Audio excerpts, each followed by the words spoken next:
my shorts.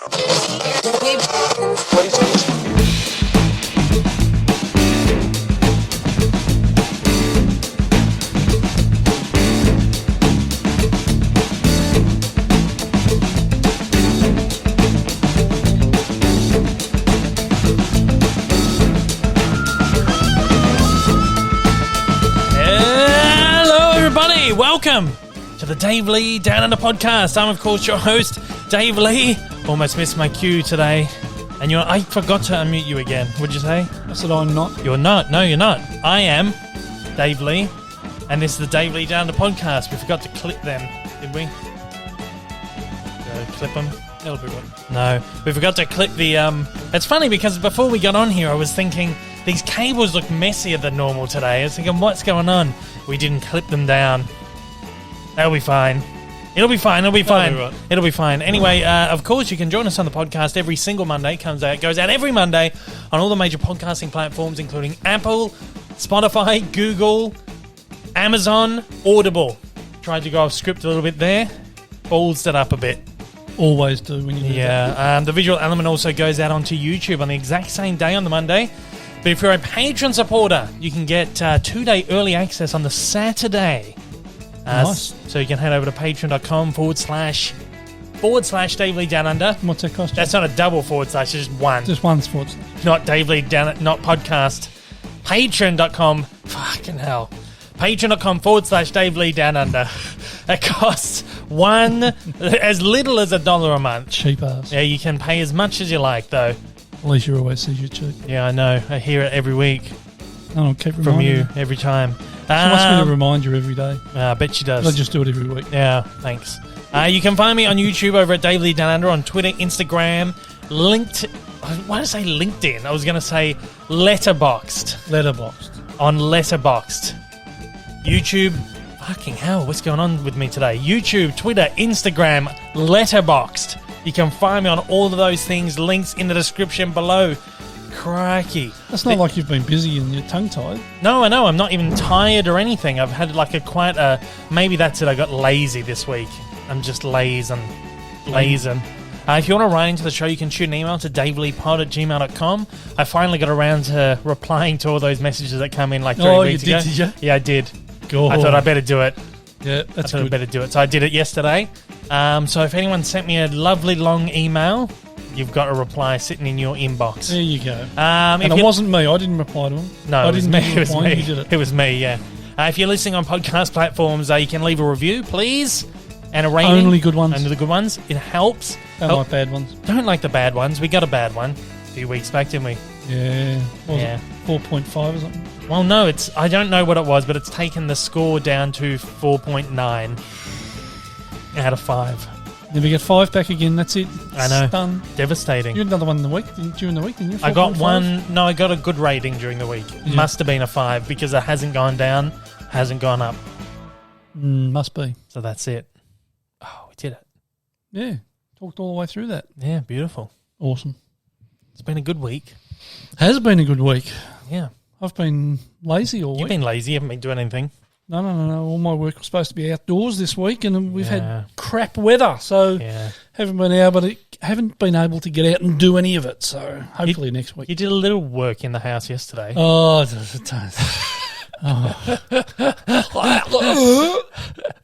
We had a bit of a pungent smell, didn't we? A bit funky. Yeah. We thought, oh no, what is it? And we recognise the smell though. Yeah, exactly. Because we've been through it before. Yeah. But it wasn't in the house. It was we could smell it down the garage. Yeah. And when you sort of go down the stairs, get at the bottom of the stairs at the garage, it was like, ooh, it was starting to permeate in here now. It was starting to creep up the stairs. And I thought, looks like we've got something dead under the house. So I had to crawl under the house yesterday and try and find what the hell it was. Yeah. And I found it. Yeah. A dead rat. Yeah. But it wasn't under the house though, was it? Well, it was under the house, but it was in a cavity. It was in a cavity between the first floor and the garage ceiling. Yeah. And the guy who built the place didn't block off the ends of the. So I'm going to have to go through there next week and block it all off, hopefully, and stop rats and shit getting in there. And found the little bugger. Yeah, I put some rat bait down a week or so ago because in this area we get quite a few rats and stuff. So so he obviously taken the bait and went there and he croaked. Yeah, we've had one before. Oh. We recognise the smell. Oh, that one before, that was the worst ever. Made himself a little house in the kitchen, didn't he? Oh, yeah. We had a smell and it was just getting worse and worse. And it got to a point where we couldn't handle it. And I was searching in cupboards and God knows what, because it was really strong in the kitchen. And it took me the best part of 4 or 5 days to work it out. And I was pulling the dishwasher out and getting in behind, putting like my phone with the camera on behind cupboards to try and see what it was and couldn't. And I thought to myself, it smells like it's coming from under the sink. But there was no way it could get in under the sink, but it got in under the base of the sink cupboard. Yeah. So it was between the floor of the cupboard and the floor. When the plumbers put the pipes in, they didn't seal the pipes off. And this not a little rat, it was a massive big rat. It was a big rat. It made a nest. Made himself a little home, and he'd been in there for a little while. Yeah. And I had to cut the floor of the cupboard open. And there he was, this massive rat. And he'd been there for a long time because there was a lot of, what do you call them, snail bird shells and bird eggs and God knows what. He made him.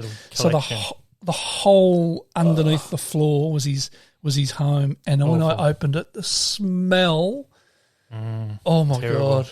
Oh, I've never smelled anything like it in my life. Well, I still can't really eat marshmallows because it was like, it must have just been after Easter when that happened, same time of year.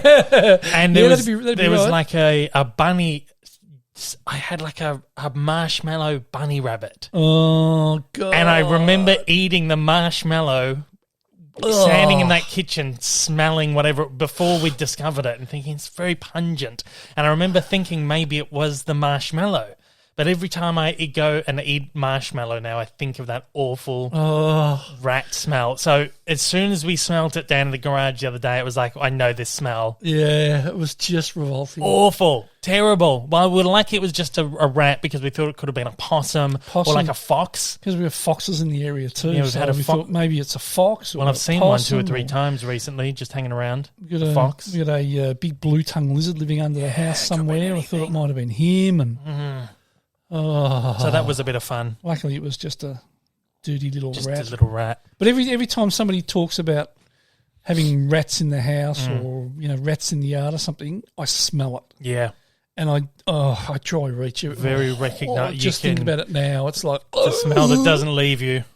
Leaves a mental scar. It's just, and when I got under there yesterday, I couldn't see it. Yeah. I couldn't see it anywhere. Yeah. And I couldn't smell it because I had a big breathing thing on, a big mask, big filters and shit on it. Because if it was smelling in here, it was going to be pungent down there. Yeah. I finished up having to take that off to sniff my way around. That's enough. I finished up having to get under the stairs and God gross. knows what, and couldn't find it. But then I realised, hang on a minute. It's in the wall. Anyway. Other than that, it's been an all right week. Just revolting. It's been an all right week. It's been a good week. We were talking last week about finally getting to the football. Oh, geez, how good was it? Finally got back there. A crowd of how many people were there? 22 or something? 23,000, something like that. Crazy. No, 28,000 I think it was. Crazy. So it was good. But getting back and sitting in a crowd of people. But I tell you what, it wasn't very COVID safe. No, it wasn't. Well, it was, but it wasn't. Like, Getting into the ground and all that sort of stuff was okay. Yeah. Checking with the QR code and all that sort of shit. That was pretty cool. They had that all sectioned off. The whole stadium was sectioned off in sections, obviously. Yeah, exactly. Like barricades so you couldn't get into the next bay, essentially in case. I assume it's because if there was like one person that tested positive, they could isolate it to one bay and they didn't have to they knew people wouldn't be mingling around the whole stadium. Yeah. So that was pretty good. They had the COVID coaches wandering around. That was funny to see, wasn't it? COVID safe marshals. They had like the COVID coach on the back. Yeah, that's right. Yeah, that was so funny. So it was pretty good. But at the end of the match, they. But I mean, not even that. During the game, we had some bloke sitting next to us. Oh yeah, some idiot come and just sit. Well, because we had you're supposed to have the 2 seats free between each party of people. So we were in our seats, and then there were like 3 seats or 4 seats to the right. So there were three to the right of us. There must have been 4. No, there were 3 because my 3 seat was number 5, to the right, but it only started at number 2. Yeah, right. So there's 3 next to us, and there was this guy. He sat like right on the end, but he looked a bit shifty. Yeah, like you always know the people who are sitting in the seat that's not theirs because they're always acting a little bit shifty. Yeah, they come down the stairs and they're like, I just sit here, and they're sort of looking around, a bit shady. Then a couple of girls came and sat in front of him, and one of the people that's kind of looking after, I don't know what you call them, like just the marshal. The marshal kind of came down and spoke to them, and obviously noticed, they're not supposed to be there, and spoke to them and said, your seats are actually behind where this dodgy bloke was sitting. So the girls, he made, I don't know why he didn't check this guy's tickets. Yeah, I couldn't understand that either. He checked these girls but didn't check this guy. He was obviously in the wrong seat. Yeah. So the 2 girls moved into their 2 seats, which was on the end, and instead of him like swapping spots with them, he came and sat directly next to me. Yeah. Right next to me, in the seat next to me. I was like, what the hell are you doing? So I said, let's move along. So he moved up. What do we move? We moved up. We moved up 1 seat. Yeah. So then he moved again. Yeah, he decided to move across. Yeah. So then we moved down another seat. Yeah. Of course, by this time we're encroaching into somebody else's seats. Yeah. And then if they come, I'll be asking to look at his ticket. Out. Yeah. Idiot. And saying, get your own seat. And then he was just sitting there. He was like, he just got very comfortable. He was hanging his arm over the chair next to me, and like his arm was like this, like fucking within centimetres of me. And he's just hanging back. Sort of leaning halfway across the leaning seat over and just sort of getting real comfortable and just like on his phone and just being a real knob. I was thinking, what the hell are you doing? You idiot. Just give us some fucking space, you knob. Right? So some people are just still like really... Yeah. And I finished up telling him. I just said, what are you doing? Come on, can you just give us a bit of space, mate? Like you're still supposed to be... We're still in a pandemic. Let's just... And he just sort of looked at me and then rolled his eyes and turned away. And knob. He sort of kept his distance. But halfway through the game, his arms crouching across again and I was hanging over the back of your seat, and I just looked across and saw him, and he saw me looking, and he quickly pulled his arm back and all that sort of stuff.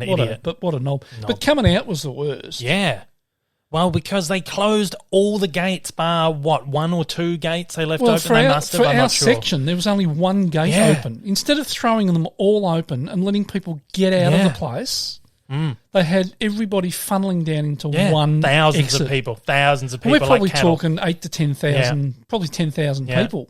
Because you also had the people upstairs. Well, yeah, that's what I'm saying. So there was obviously only a couple of gates open for the whole stadium. Yeah, because they closed most of them off and just funneled like thousands of people down, and we're like cattle. Yeah, like this is obviously their COVID safe protocol is to close all the doors and get everyone out, safely. Just open all the fucking doors and let everyone get out because you just disperse. Yeah. And then as it was, everyone comes out this one door and it was just packed outside. Yeah. There were people who weren't happy with it. There was one guy who was like slamming his bag against the door. Oh, yeah, he was going off his tits, wasn't he? Going nuts. I thought he was pissed off with the result of the game at first, but it was because he couldn't get out the door. Was it? I thought it was because of the game as well. No, I thought, it was probably a bit of both.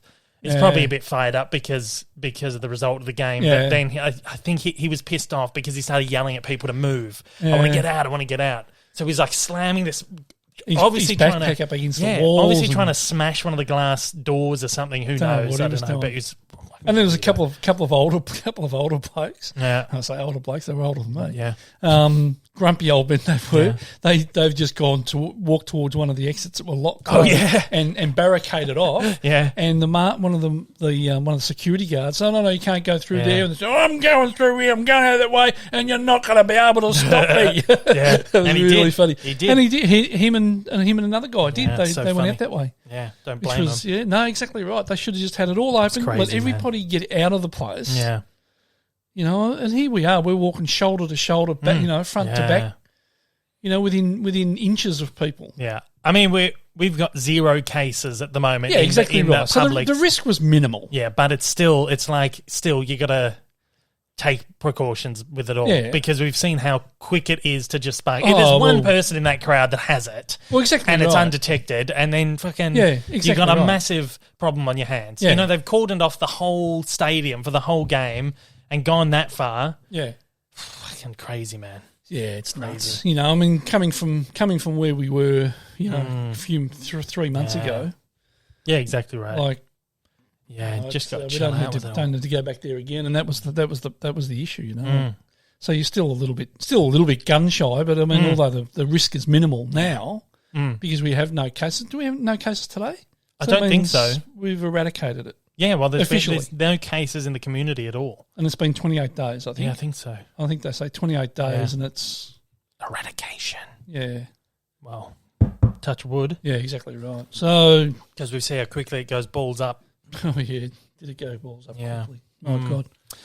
So that was an interesting little jaunt out, wasn't it? Yeah, it was. It was quite good. It was good to get out, be in the stadium and with lots of people. And the result wasn't great, but... No result, we won't talk about that. Our team's got a habit of getting beat by 1 point. Yeah, awful. And leading like they were up by 39 points at half time and got beat by a point. Yeah, sadly. Anyway, but we went to the cinemas 3 times this week as well, which we'll talk about soon. So we feel like we've been out in crowds a lot. I went and did a podcast with someone this week too, which we'll talk about soon. So we've been mingling a little bit, which has been weird. It really feels like it's getting back to normal. And every time you go out and you do something, you get a little more comfortable, a little more confidence. Yeah. And I think we, as of today, we don't have to wear. Oh yeah, no masks. Don't have to wear masks at all anymore. Still got to carry them with you. Yeah, but I can't remember what the situation was. We have to wear them. I don't think there is any situation now where you have to wear it. No, there was, but I don't know. But shopping centres and all that sort of stuff. Up until today, we've had to wear them. But shopping centres and the large retailers and stuff, we don't have to anymore. It's probably like what it was last time prior Christmas, which was like carry one with you, and if you get stuck in a situation where you're surrounded by too many people, like at the football stadium, put the mask on. Hopping into a lift with 20 other people, all that sort of stuff.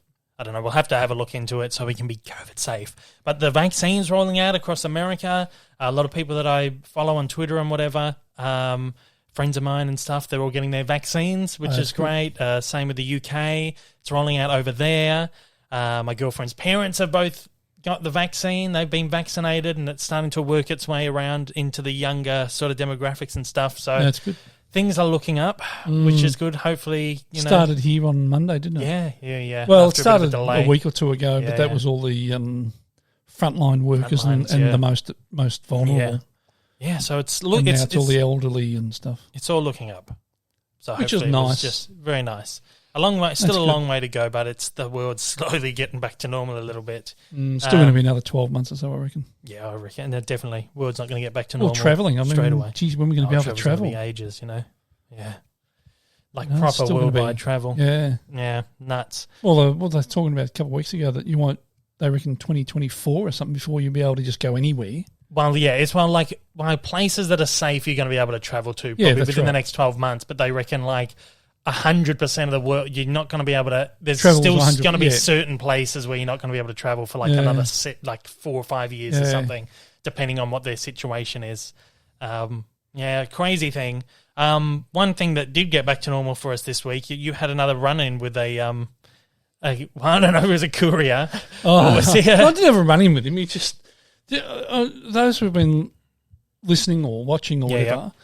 Know the story about the courier that parked in our driveway and was there for 45 minutes on his phone on Facebook. Yeah. And then when he got out, I stood there for 20 minutes watching him thinking, how long is this going to take for this guy to realise? Yeah.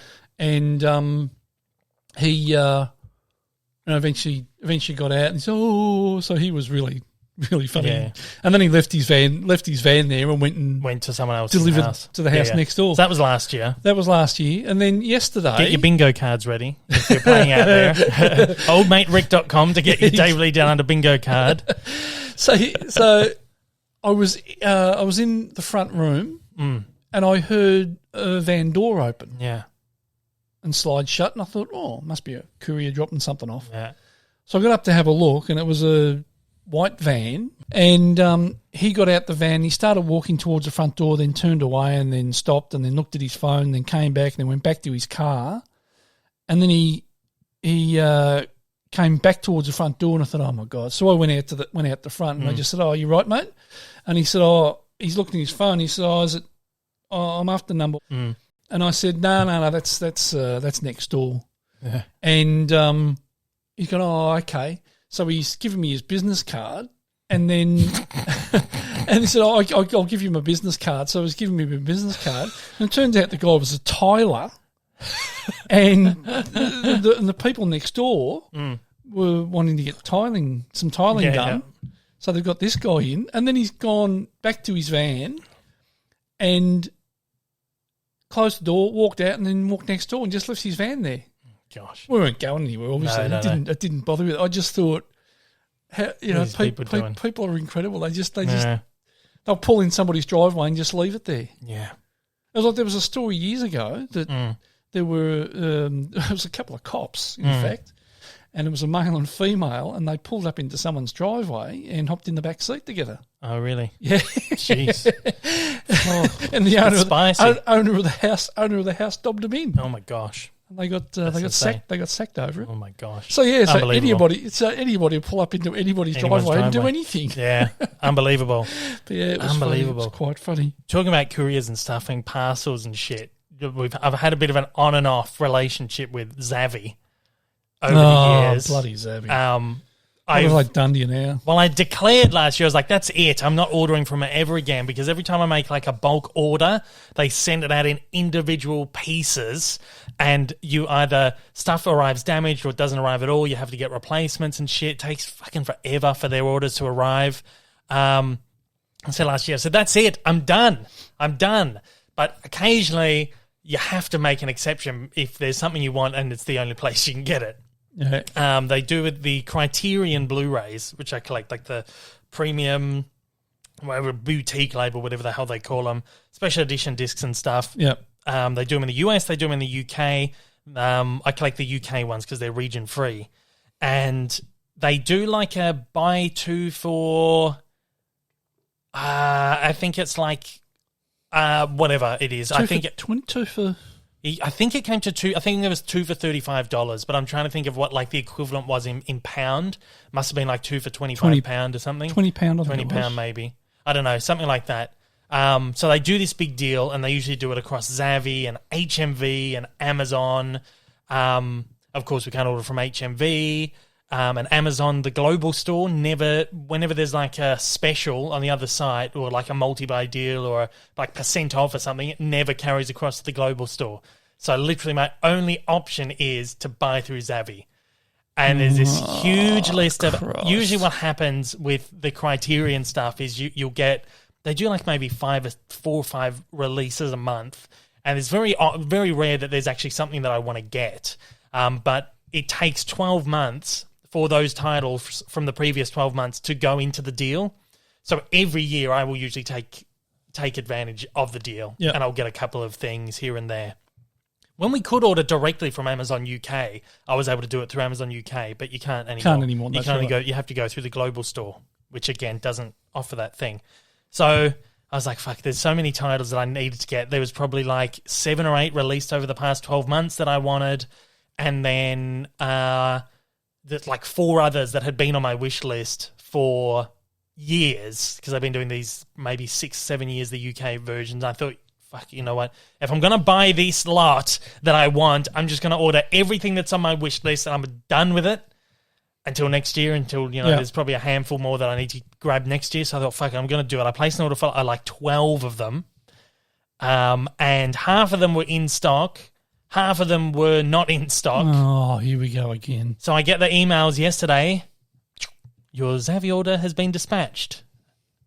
Your Zavvi order has been dispatched. Your Zavvi order has been dispatched 6 times in a row. 6. So they've sent 6 of them. So they've sent half the order individually.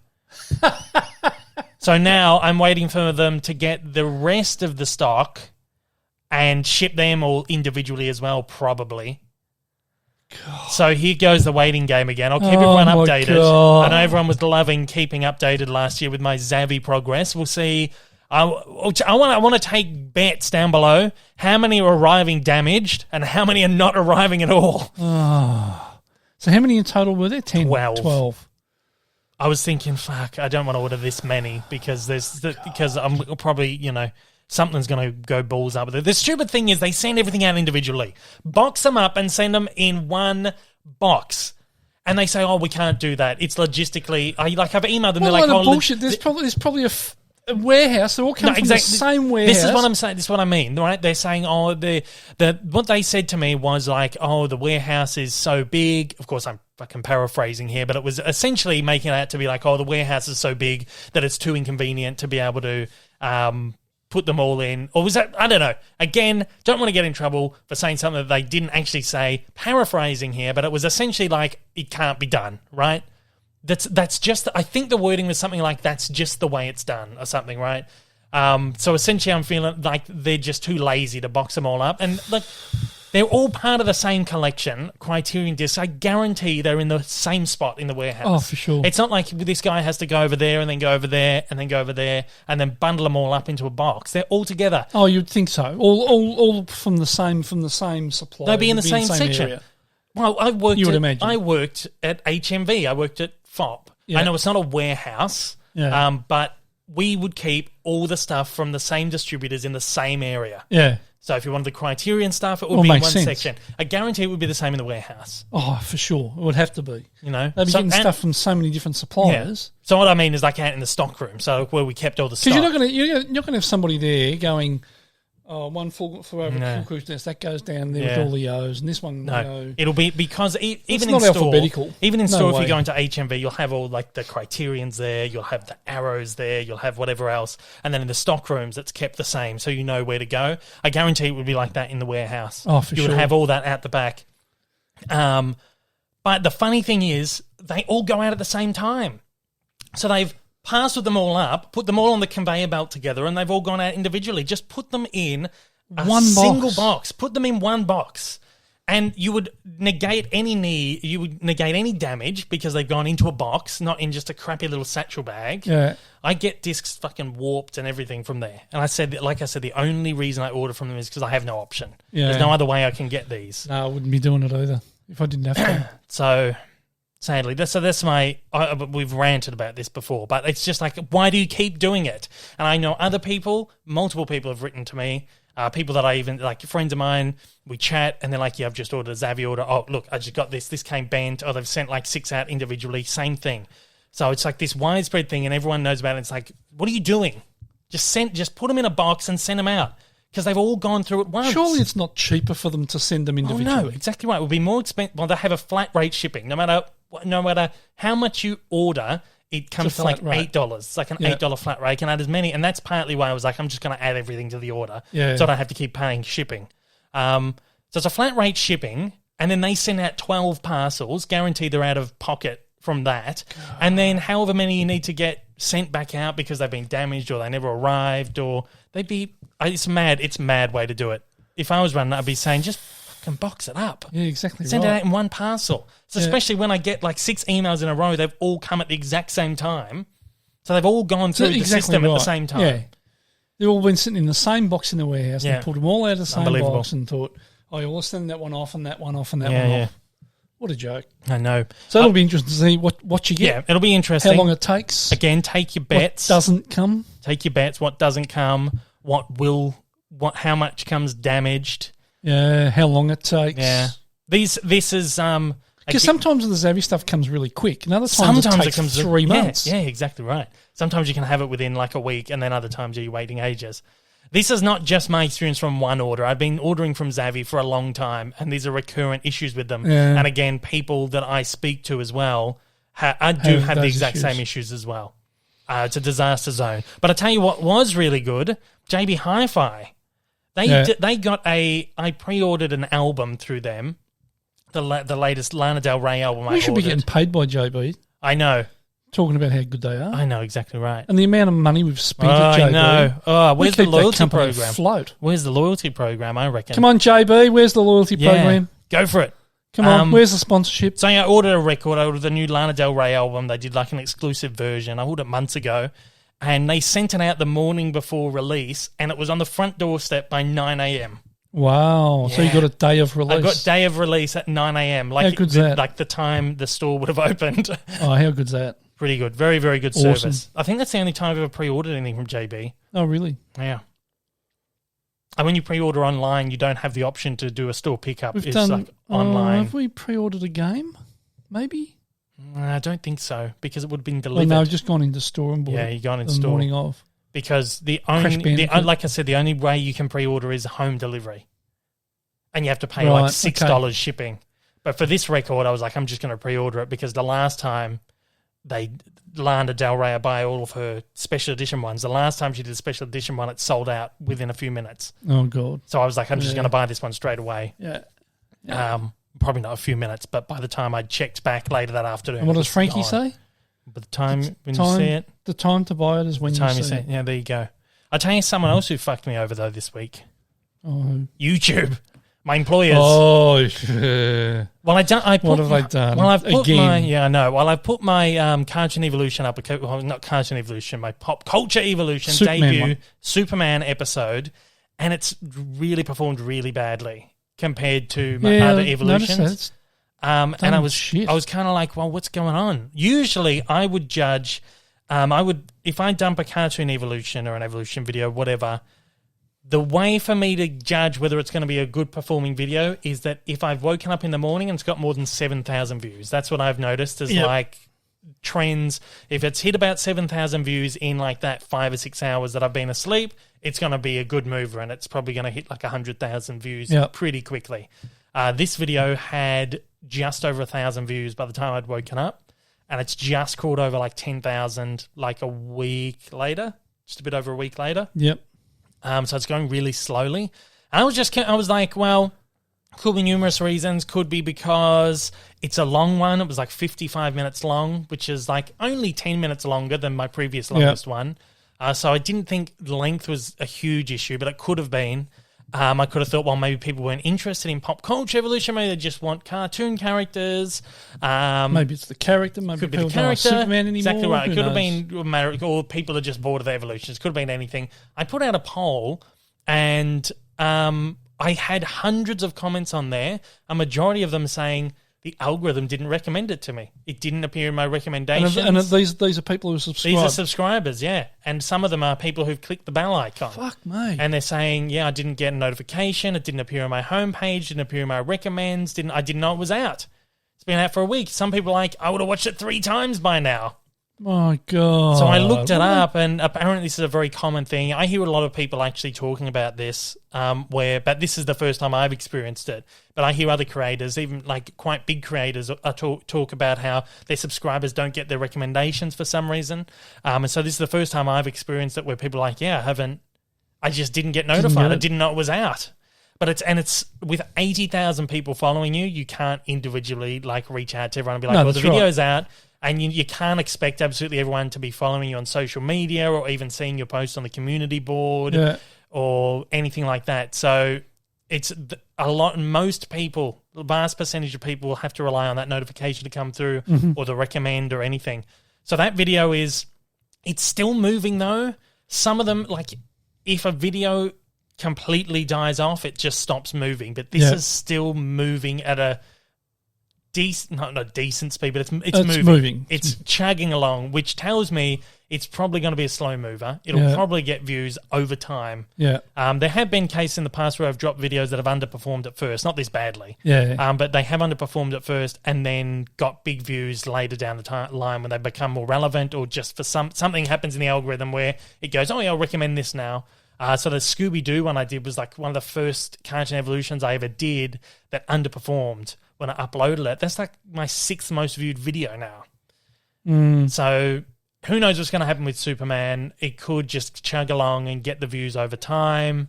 But it was frustrating to me because I put 4 weeks work into it. A lot of work in like that. 12, 13-hour days for 4 weeks straight. So it was just frustrating to see that it had underperformed so badly. And I was just curious, like, why has it? Because I want to take the feedback to then inform future videos. If it's too long, then I won't make them that long in the future. If you just want cartoon characters, we'll just stick to cartoon characters. A lot of the comments were like, no, please do more of these pop culture ones because I really liked it. But just also a lot of ones were like, the algorithm. And so it wasn't recommending it to subscribers. Yeah. Well, so apparently how it works, I looked into it, apparently how it works is that if you've put the bell icon on, YouTube will apparently instantly give you that video. Right. Some people were saying they had the bell on and they didn't get it. But this is how it's supposed to work. It goes out to people with the bell icon first, and then there's a smaller handful of people who are more regular viewers who don't have the bell icon that they will then recommend it to it next. Right. And if it performs well within that group of people, it will then go wider. Right? But there are people there who are regular viewers who are like, I didn't get a notification. You looked on your phone, you're a subscriber, you click into most every video that I do, and you didn't get a notification. You haven't had a notification from my channel for a week. Oh, and it's probably longer than that. You know what's really funny, actually? I've had a couple. Yeah. But, as you say, nothing for a week. Yeah. But I've had a couple prior to that, but they were... sporadic as well. I wasn't getting you received the video before the Superman one. Yeah, that's right. Directly before, but then not the Superman. Yeah. It's funny because I've had a couple I got a notification for the announcement. Well, yeah, Superman because I put the one. announcement video out, but then not for the actual video. I don't know. There was something in the algorithm has gone, no, I'm not putting this video out, whether it's the length, whether it's the subject, who knows. But the algorithm done me over on this video, sadly. I don't know. I was going to say something, but I've completely lost my train of thought now. I've been getting a lot of comments recently which have been like, oh, you're back. It's great to see you back. Yeah. And I'm like, I've been here. I didn't go anywhere. Yeah. I'm like, I publish like almost every, like at least 3 days a week. Yeah. And they're like, oh, okay. I've had multiples of those recently. I've had a lot of comments which are like, oh, it's great to see. Oh, why don't you do evolutions anymore? I'm like, I do one every month. I didn't do one in January because I take January off. I need to take a breather in January. I was like, but I do one every month other than that. So I don't know. And then they just not get notified of it. Yeah, it's weird. But you would think that if you're subscribed to somebody, that you would automatically get notifications of them. Yeah, that's how it should work. Well, the idea of the bell icon is that you will get notifications. You're opting in to receive notifications. But other subscribers should still then receive it, whether that be in their sub feed or their recommendation or their home screen or whatever. But I don't know, something's happened where this video has just not had the aggressive push that the previous ones have had. I don't understand why. Interesting thing, anybody listening who doesn't have the bell icon on, can you put it on and see if you get notifications and let us know? Yeah. If you want to get rid of it after the little experiment, get rid of it. Yeah, just curious. Put the bell icon on, and then if you're not getting notifications, let us know. I'm not mad at people for not watching it. Because, it's I understand that you put stuff out there and not everyone's going to watch everything. What I'm really irked about is the way that YouTube's algorithm is just screwing people over. Weird, yeah. I don't know. I mean, you got people like yourself who are putting all this work in. Yeah. And as you said, that Superman one, you were working 12, 13, 14-hour days every day, almost every day for 4 weeks on that. Yeah. So there's a lot of work gone into it. And basically you won't get paid for that now. Well, not really. I've made like $50 on that video. Yeah, exactly. And these videos are usually what I need to hit to make decent money during the month. Exactly right. I mean, I'm making money on my older videos. Yeah. They make up a decent portion of the pay that I get, but I do also rely on these cartoon evolutions because they're the one videos that actually get the big hits. Yeah, and you get a lot of subs out of that too. Yeah. Out of those, usually. So if I have a underperforming cartoon evolution 1 month, that means I've underperformed for the month, sub-wise, monetarily, and it makes it harder to sustain. So, but what's YouTube's reasoning? I don't know. Would you know? Well, it's because they favour the audience over the creator. So they want to recommend videos that the audience wants to watch. So they're more in favour of... Well, how fucked up's that? Yeah. Like if they're not looking after their creator, they're not going to have creators to push shit out for them. But that's the thing is like it's so algorithmically based now based on what you've clicked on. It's based on the length of the links that people usually watch videos for. It's based on the kind of videos these people are clicking into, what's in the title. It's so algorithmically based that it's, who knows, this video might have been 50 minutes and it's like, oh, yeah, we're not pushing that out because it's too long. These people won't watch it, sort of thing. Who knows? But it's just this is the first time where I've experienced that the algorithm has been against one of these videos exactly right. for some reason. Yeah. I've been doing them for 2.5 years now, and each one has been quite successful. But this one just tanked. Yeah. Anyway. YouTube, get your act together. Yeah, I know. Look after your creators. I know. 40 minutes in already. Oh, Jesus. Yeah. We're going to move along, I suppose. I know. We got a lot to talk about today. We've been watching, not a lot. Not a huge amount. Not a huge lot. Again, I've been trying to get to a movie in a morning. When I wake up, I get up early, put a movie on. I got a stack of like hundreds of titles to get through that I need to watch. Yep. This week I didn't really watch many. I can't really remember why. I think I slept in a couple of days. Yeah, I got up at like 9 a.m. one morning. I was like, Jesus. One day was nearly 10, I think. Yeah, it was like 9:30, 10 o'clock by the time I got up. I was like, what the hell? I just slept through all my alarms. I usually like to get up about 6:30. Don't know what happened. Yeah. So I didn't get anything in there. I didn't get a movie in today. I got a couple of movies in, though, that I had to watch from distributors that had sent in. Mummy Dearest, you would have seen this one, surely. This is the one with Faye Dunaway as, what's her name? Oh, gosh, I always forget her name. Joan Crawford. Yeah. Based on the expose that Joan Crawford's adoptive daughter wrote about her years ago, about, like, painted her as an abusive mother, abusive person, like would physically abuse her and mentally abuse her and all this stuff. And the film is just so over the top, and it's like considered one of the worst movies ever made. It's like a cult film, and the performance, Faye Dunaway's performance, is so terrible in it, so over the top and just melodramatic that it's funny. It's a movie with such a heavy subject, but you can't help but laugh at this performance. Is just so over the top and like, what the hell? It's like considered one of the worst movies ever. It's been a long time since I've seen it. It's an older film, but it's like one of those cult films. But it's not a bad film. It's not a bad movie, but it's just the performances are really over the top. And again, it paints Joan Crawford in a really horrible light. Of course, there's been over the years, people have debated whether this expose was true or whether it was just an expose to make money or whatever. Who knows? We won't debate that. But, I checked that one out. Shock Entertainment sent that one over as one of their most recent releases. So finally got around to watching that. It's one I wanted to watch for a while. It's been a long time since I've seen that. And then I watched one called Black Sunday. I think I watched this over on the weekend. This is one with Robert Shaw. And who else was in it? I can't remember. Really good.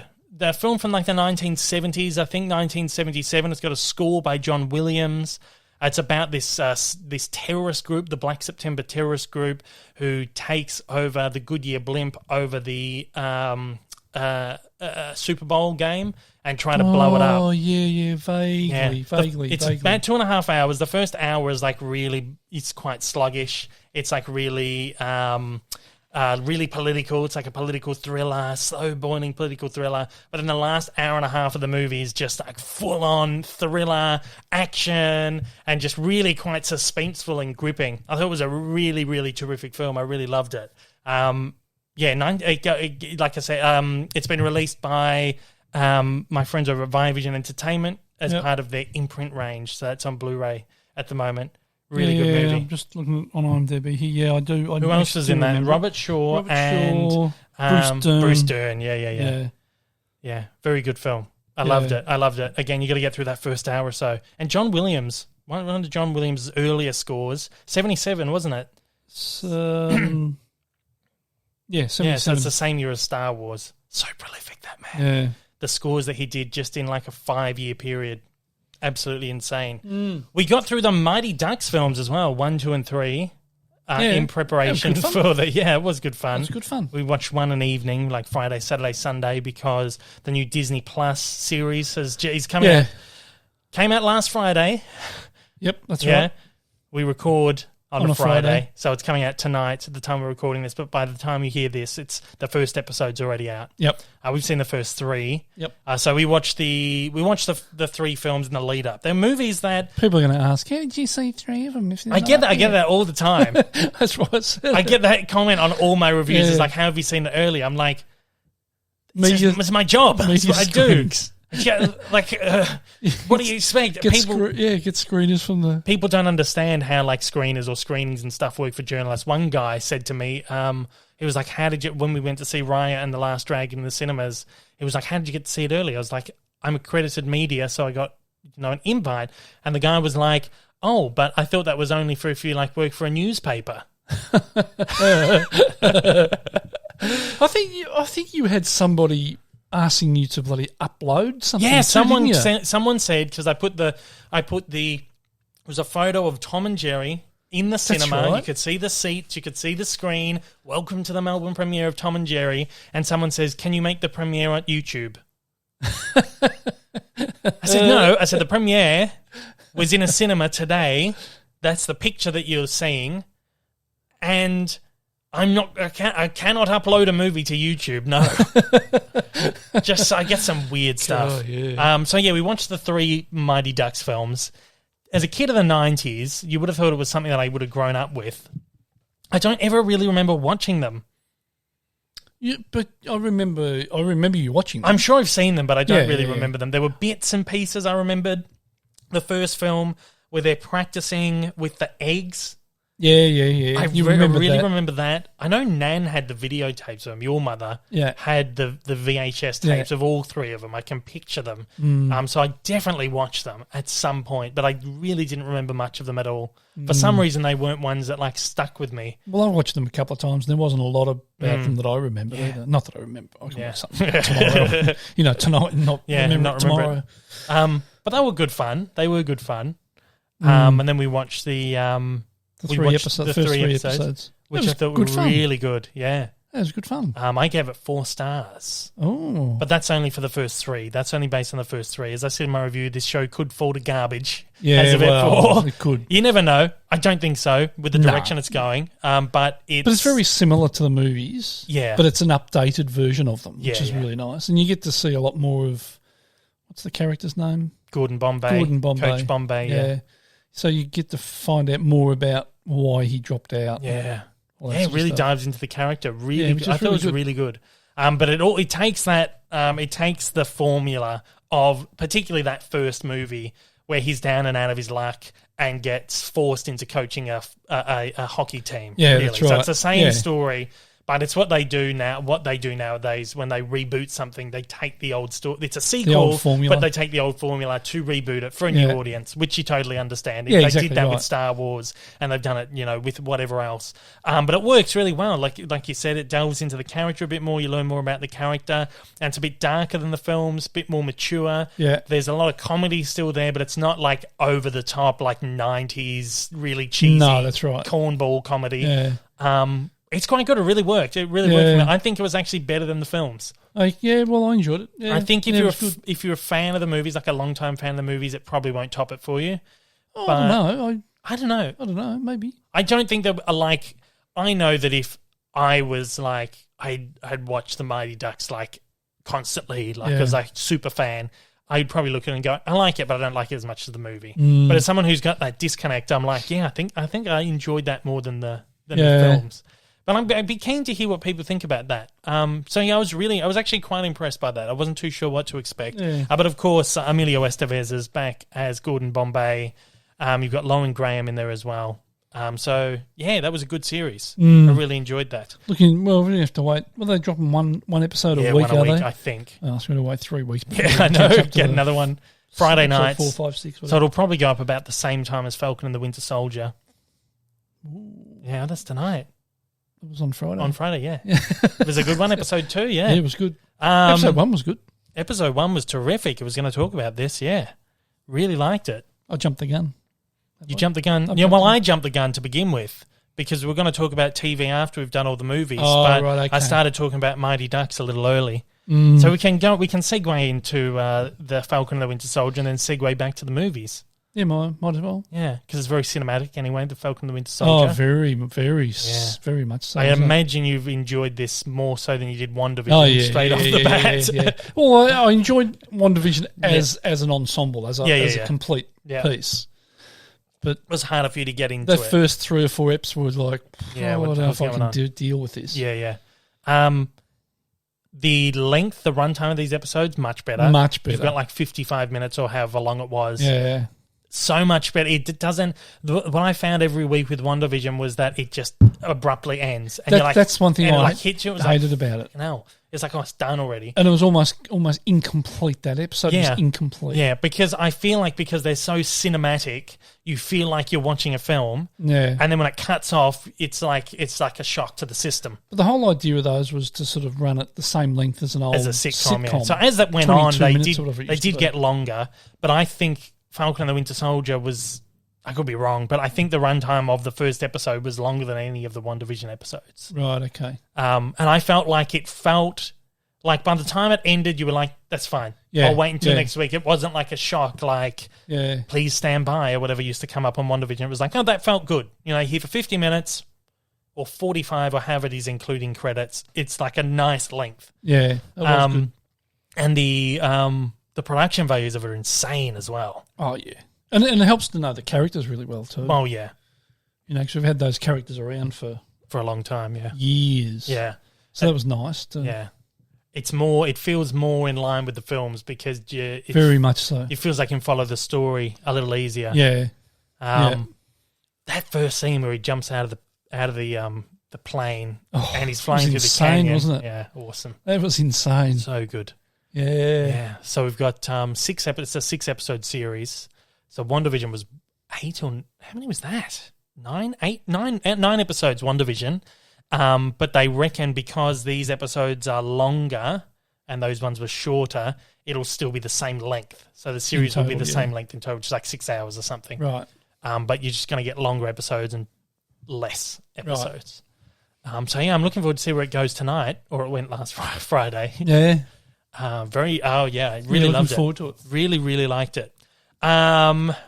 We finished, before we double back to the movies, TV, we finished that Trying, which was that little British show that's on Apple TV+. Cute little series. Really good show. I really liked it. Yeah. So we finished that. Now we've got to wait for the second season. Wound up as you expected it to wound up and all that sort of stuff. But it was still really cute little... Yeah, it's nice. Cute little mini-series. Talked about it a bit last week. Well, there's going to be another season of it, so it'll be interesting to see. That'd be good. Yeah, to see where that goes. And I finished Harley Quinn yesterday, season 2 of Yeah, that's right. Yeah, I'm sad now. I've got none left. There's only 2 seasons of that. Well, there's another one coming, but hasn't been released yet. And that's going to go to HBO Max, so I have no idea how I'm going to see it. I've enjoyed that. Really liked it. I've loved it. Yeah. It's like one of my favourite animated series ever. Like the animation's fantastic. So I love the good. animation. Yeah. And just it's a little superhero. Yeah. Super villain. Yeah. Cartoon made for adults. Yeah, it's so good. I love it. I just love it. I was sending Alicia Snapchats of it, and she's not really into like superheroes and that kind of shit. Yeah. But she'll watch the Marvel films with me and secretly enjoys them. Yeah. Like she likes the Captain America one. She enjoyed Avengers. She came to the midnight screening with me to Endgame. She's a closet Marvel fan. Yeah. She won't admit it, but she likes the films. And I was sending her screenshots of this show on Snapchat. And I was like, you would like this show. She's like, yeah, I probably would. Yeah, no, I actually really enjoyed it. It's very, very, very good. I would watch it again. I said to her, I will watch it again with you because it's so good. Yeah. And I did 2 seasons in 2 weeks. They're short, like 20-minute shows. Yep. Really good. So I'm waiting for season 3. I can't wait. And Kaylee Cuoco is fantastic. She's so good, yeah. Fantastic. Yeah. And the character's almost drawn from her, really. Yeah. Like, you look at the character and once you know who's voicing it, and you recognise that voice, you think, oh well, they've drawn the character to look like her too. Yeah, exactly. Yeah, so good. It's the whole cast. It's got an incredible cast. Lake Bell plays Poison Ivy. She's good. She's really good. Alan Tudyk, I believe, voices the Joker, who is really good in it as well. There's a whole cast. Just like the whole cast is really good. And Bane, I love Bane. I love Bane's voice. Bane's fantastic. They rip off the Nolan Bane. That's right. The Tom Hardy version of Bane. So it's a bit of a piss take on that. And then you've got Jason Alexander, from Seinfeld, George Costanza. He is the old guy in the wheelchair. Oh, really? I didn't know that. Oh. Yeah. And I think Penguin is Wayne Knight. I knew Wayne Knight was in it, but I didn't know which Penguin. character But there's like heaps of people. Wanda Sykes is in there as well, who was that like fairy, whatever it was with the book and all that shit. Yeah. Just a great cast, great show. Yeah. If you haven't seen it, I bought it on the Global Store, Amazon Global Store, for like $35 or something. Best $35 I spent on a disc in ages. It's worth a look. Really worth a look. Get your hands on it if you can. I'm not into these cartoon series of the superhero stuff. But no, me either, really. I really enjoyed. I don't know the last time I watched like a superhero TV series. I think it was only probably two episodes that I didn't see. Yeah, because you fell asleep. Yeah. Yeah. but most of it, I saw nearly all of it. Yeah, really good. Really Loved enjoyed it. Let's double back to the movies that we watched. Yeah. Mm. Oh, I thought you said but. Yeah, no. You said yep. Well, this is on a streaming service as well. We watched the Billie Eilish documentary last night. The World's a Little Blurry. How good was that? The World's a Little Blurry. Yeah, really good. Wow, not just her, but her brother. Her brother, Phineas, yeah. Unbelievably talented people. Unbelievable. So the film chart, it's a 2.5 hour movie. It's very long. It doesn't feel that long, though. I was dreading having to watch that. Yeah, I was thinking, well, we put it off for ages because it's like 2 hours and 20 minutes. I thought it's a bit much. But it's not like a talking head documentary. It is, they just had cameras following them. Yeah, it's just like just fly on the wall. Really, intimate, sort of raw look at them crafting her album, When We All Fall Asleep, Where Do We Go? Yep. And she's, 16, and he was... How much older than her? 4 years? 4 years older. So who's 20? So I think it started, there was footage of her when she was 13. Yeah. And then it sort of took up from when she was 15. Yeah. While they're making the album, They're so talented, but just unbelievably talented. I think her brother, I got the impression her brother was the more talented of the two. Yeah, well, he's composing the music. Unbelievably talented bloke. Unbelievable. Like at the age of 16, I think it was, he had his own band and he was mixing and making his own music with his own band. Nuts. And here he is as a 18, 19, 20-year-old producing that stuff. Producing a Grammy Award-winning album in his bedroom on a laptop. On a laptop. On one of these on a Mac things, yeah. Nuts. It's like, and here she is. She's sitting on his bed in his bedroom with a microphone, recording audio and stuff for the albums, and it just flies in the face of everything. Recording studios. Yeah. Why do you know? You don't need a recording studio anymore. Stuff people are doing on YouTube on laptops and shit. Exactly right. It's just the whole world's completely changed. Yeah. And you just take it into your own hands now. Yeah. Like these two kids, and you find out through this that she never went to school. She was never put through school. No, that's right. No. So they just spent all their time making music. I think she was homeschooled. I think she said that she wasn't even homeschooled, but she graduated. Yeah. Weird. I don't know. She must have been homeschooled. Had to have been. Had to have been to some degree if she's graduated. Yeah. But I mean, I just think that both her and her brother have got such an IQ on them that I reckon they'd be the sort of people that they would read something once and it'd be stuck. Oh, yeah. Like your mother. Yeah. I've got to read something 20 times before something sticks. But it's just so fascinating to watch it as it's happening and knowing how they had... Obviously, it goes right through to the release of the album and how she has just meteorically exploded right. and the toll that fame had on her at such a young age, like 16 years old. Yeah. There's meltdowns, there's everything that you would imagine, and just seeing how this affects someone. Yeah. And of course, it goes through to the Grammys where they just absolutely cleaned up. They swept all the major awards.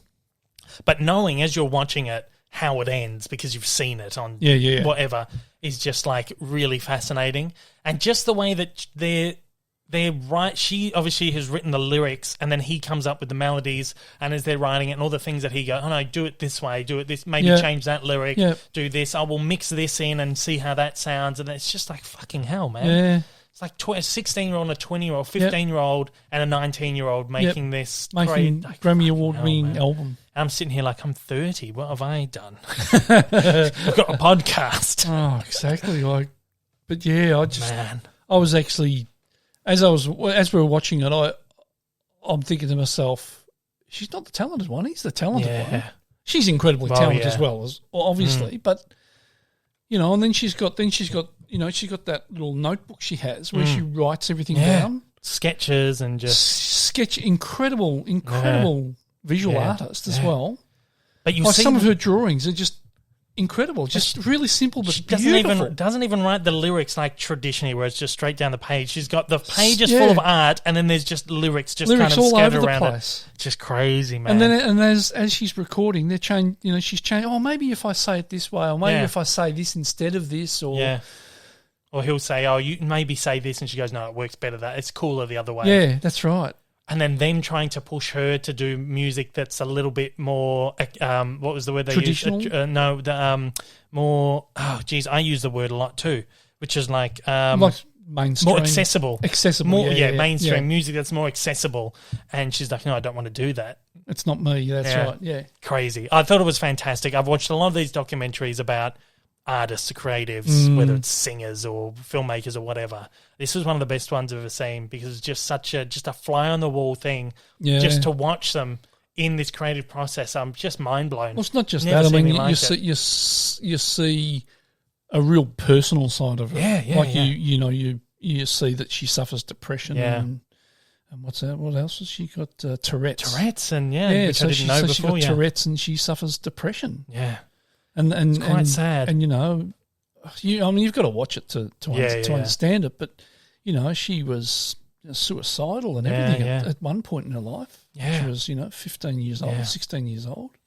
So it's really worth a look. Even if you're not a fan of her, I think if you're someone who appreciates like an art, just looking at how an artist approaches work, I always find it fascinating. I've read so many autobiographies and biographies and shit over the years and watched so many documentaries. Yep. And the fascinating thing for me to see is how different artists approach their art in a different way. That's right. And I just thought this was just so fascinating. So if you're someone who appreciates that kind of thing, check it out. And the 2.5 hours goes by really quickly. There's even an intermission in the middle where it says intermission. So you can break it up into a couple of viewings if you want. But it's the first half is pretty much them making the album. The second half is like how she was affected by the fame of after the album just completely blew up. Yeah, really terrific documentary. It's on Apple TV Plus. I loved it. It was very, very good. Yeah, I did enjoy it. A couple of movies we've seen in cinemas this week. Woo! It was good fun. We checked out. Let's start. We'll go by the order that we saw them in. I think on the Saturday was Peter Rabbit 2. Was that first? Yeah. Yep. Enjoyed that. Oh, look, it was okay. It was all right. It was what I expected. Yeah. If you go into it expecting a certain thing and you get it, well, you can't be disappointed. Oh, yeah, exactly. So we weren't disappointed. Yeah, no. Well, I didn't like the first movie. Well, I thought I enjoyed the first one more than the second one. I didn't like the first one. No, it was just too over the top, just too much. Yeah. And this one, I felt like they scaled it back a little bit. It worked better for me. Oh, okay. No, I enjoyed it and accepted it for what it is. Yeah. It's a kids' film. Yeah, exactly right. It's a kids' film. That's all. That's the thing. I mean, you see a lot of, and we hear them all the time. Like we go to these screenings, and as we're walking out, you got these little groups break away, and they start, bagging a film and I thought that this was... You never hear anything. You never, ever hear anything positive coming out of any screening. It doesn't matter what the film is. There's always going to be people hanging around just bagging the shit out of the film. Yeah, exactly right. And these are the critics you don't want to hear from. My favourite example was coming out of A Million Ways to Die in the West, which was that Seth MacFarlane film. Yep, yeah. And we heard someone behind us going, well, that was a little bit puerile.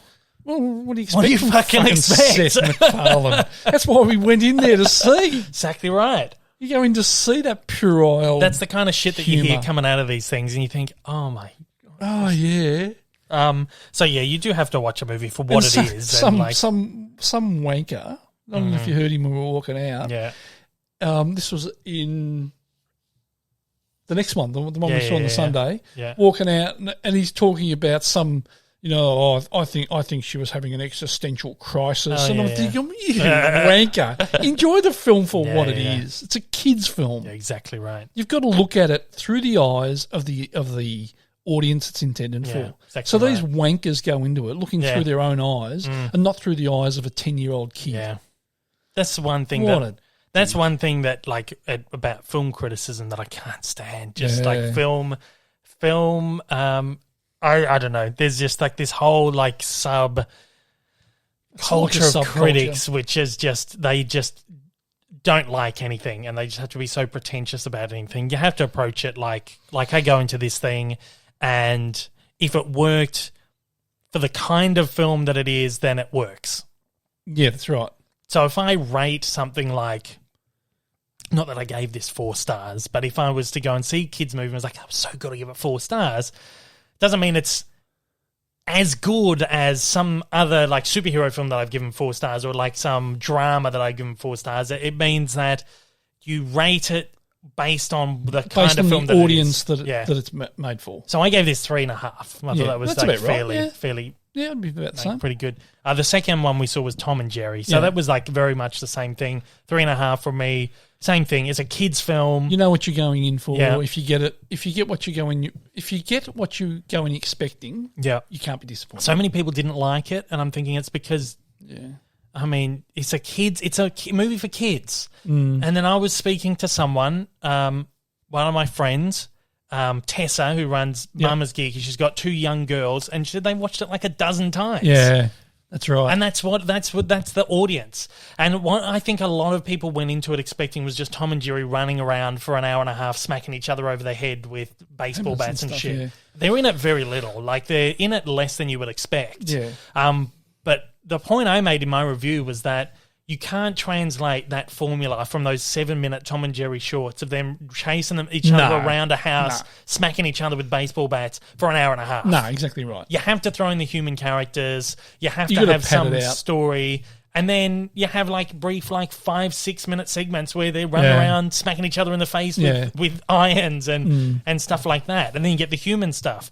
And like I said, I think I said in my review, but I said it to you earlier as well, was that in the film they did in the early 90s, Tom and Jerry talked. Yeah, that's right. And they were like friends. They went on a quest and stuff. And that's the only way you could have sustained that movie. But that's like such a sore spot for so many people. Oh, Tom and Jerry were talking in that movie. But having now seen this one, you understand why they made them talk. Yeah. Because that's the only way you can sustain the narrative. Yeah. Whereas in this film, they put the characters kind of in the background and had the human characters leading the narrative. Yeah. It worked for me. So the character's gone back to the original. Yeah, it's the original type of character. Yeah, the original kind of interpretation. And if you watch for me, if you're watching it through eyes of an adult, the animation, I thought the animation wasn't blended very well. Yeah, with the live action stuff.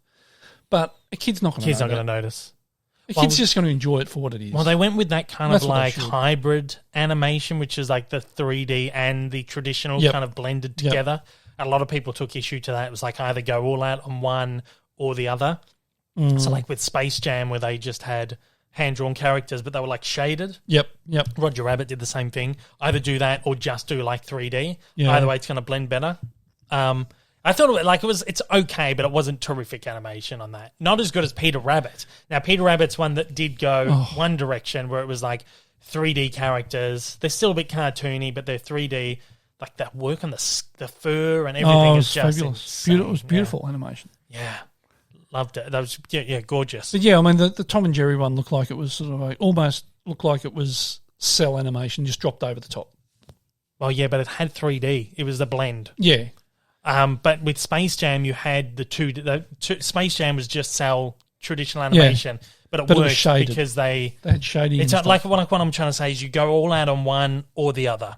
Yep.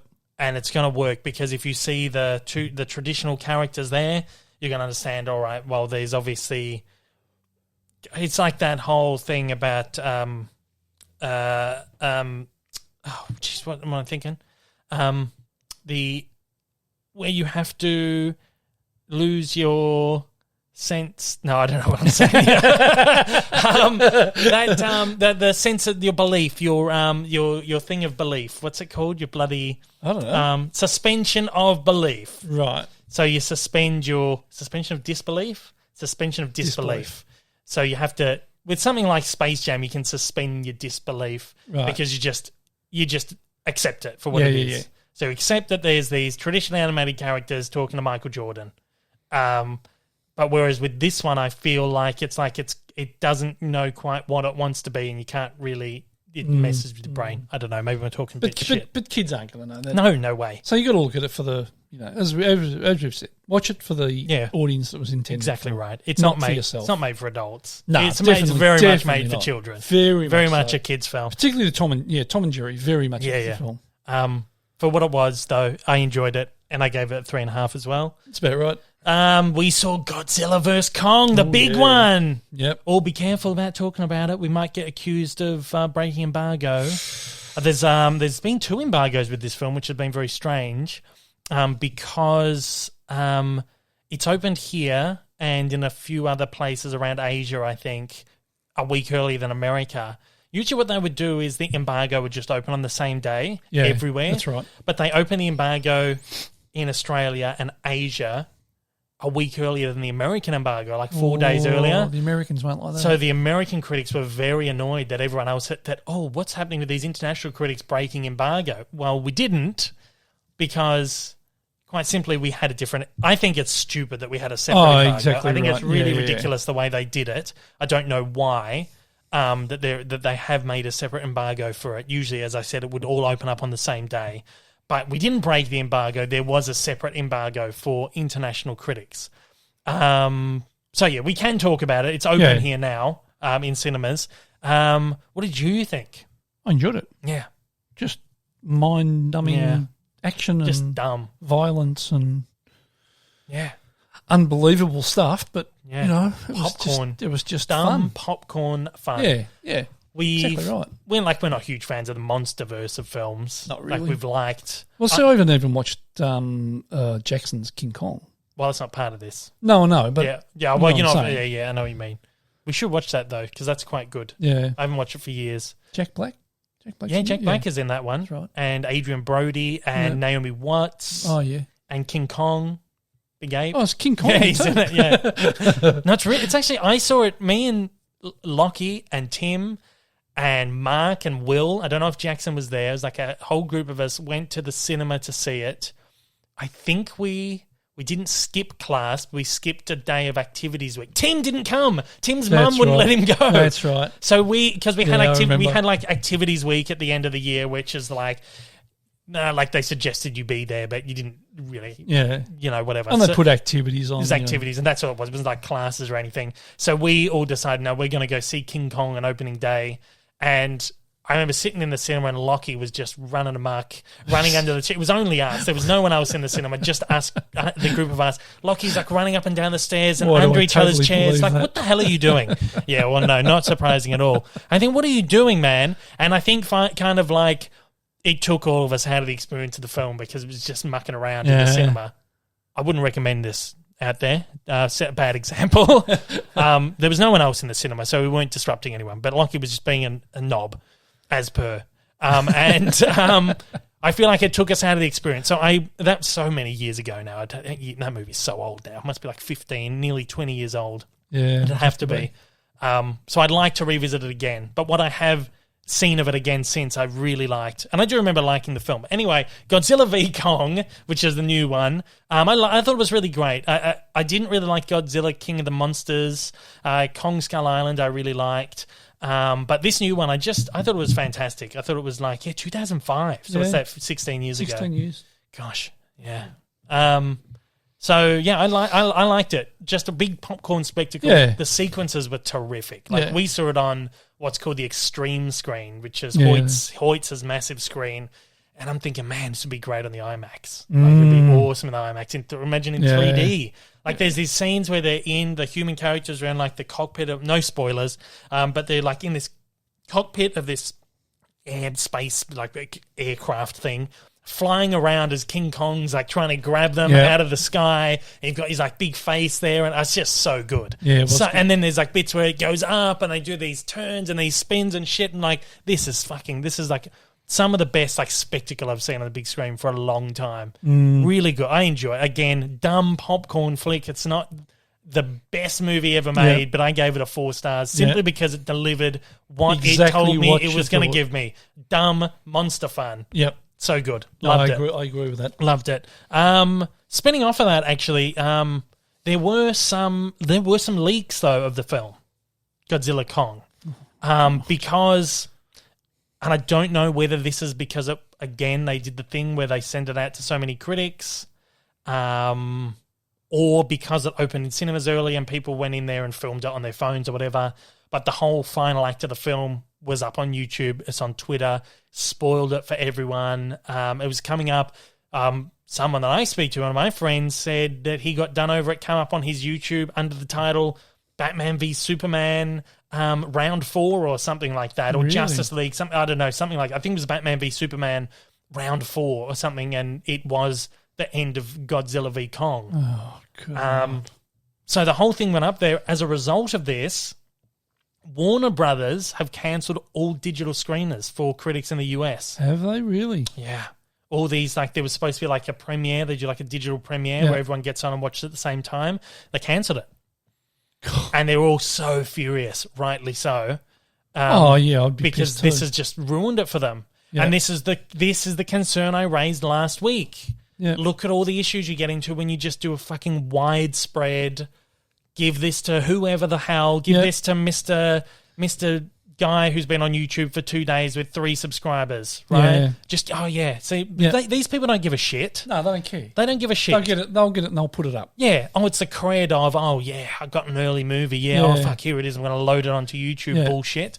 So that's what I'm saying last week. It's like you need to vet these people properly. Yep. Because this is the ramification it has on people who are legitimately doing this, whether as a career or someone who is on YouTube who is, doing it on the side but has a sizable, subscriber base, viewership or whatever, who is doing it honestly. And this is the detriment that it's putting on everyone else's work. Yeah. And there's so many other people now who are like, nope, you don't get your screen now because when they give it to people like yourself and other accredited critics and stuff, well, there's a code of ethics, really, isn't there? Yeah. It's not. There's no written code of ethics, but there is a code of ethics that you got to abide by. Well, there's that, and there's a lot of us will have an embargo. I was embargoed on this film for 2 days, and some of the time, and if you break that embargo, you won't get. Yeah. And you can be sued. Well, yeah, because a lot of them, especially the big films, they will make you sign an embargo. Yeah.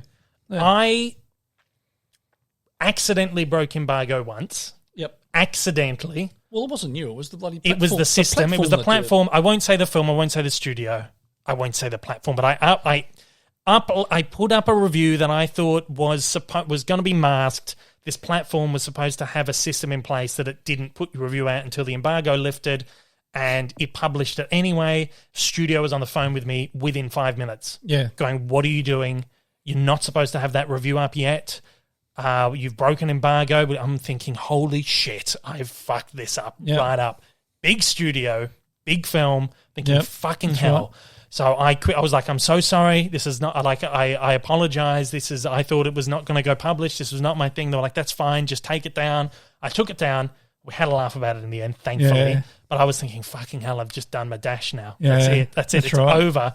But they were okay with it. Thankfully, because they understood it wasn't my issue, and they were like, "Yeah, well," because they'd had issues with that platform before. Yeah, so that was okay. But this is how seriously they take it. Yeah. And they were on the phone with me within 5 minutes. Oh yeah, it was straight away.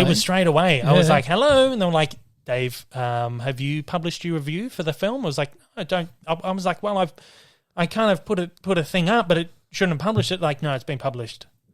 I was like, oh, fucking hell. So anyway, this is kind of how serious they do take it.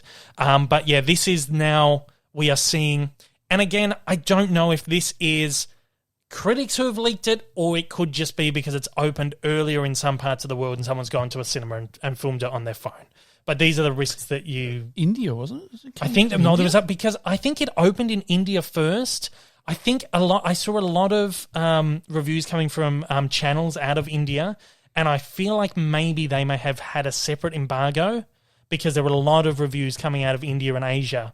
Right. So I'm not too sure if it had opened in cinemas and maybe people went and filmed it off on the screen, or whether it was just the embargo lifted early there, or I don't know.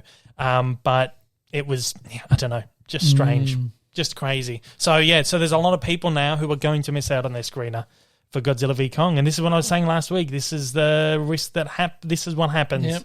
When you just blanket market like And I think in this day and age, as great as it is to get a movie a week early, remember 20 years ago, we'd wait 2 months to get a movie out of Hollywood. Yeah. I think in this day and age, releasing a movie a week apart is crazy. Yeah. It needs to be day and date, or, within the three-day window, like the Thursday to Wednesday to Friday window. It needs to be like at the same time. You need to lift the embargo at the same time for everyone. I know the studios are experimenting at the moment because of everything that's going on with the pandemic, and it's just completely upended Hollywood.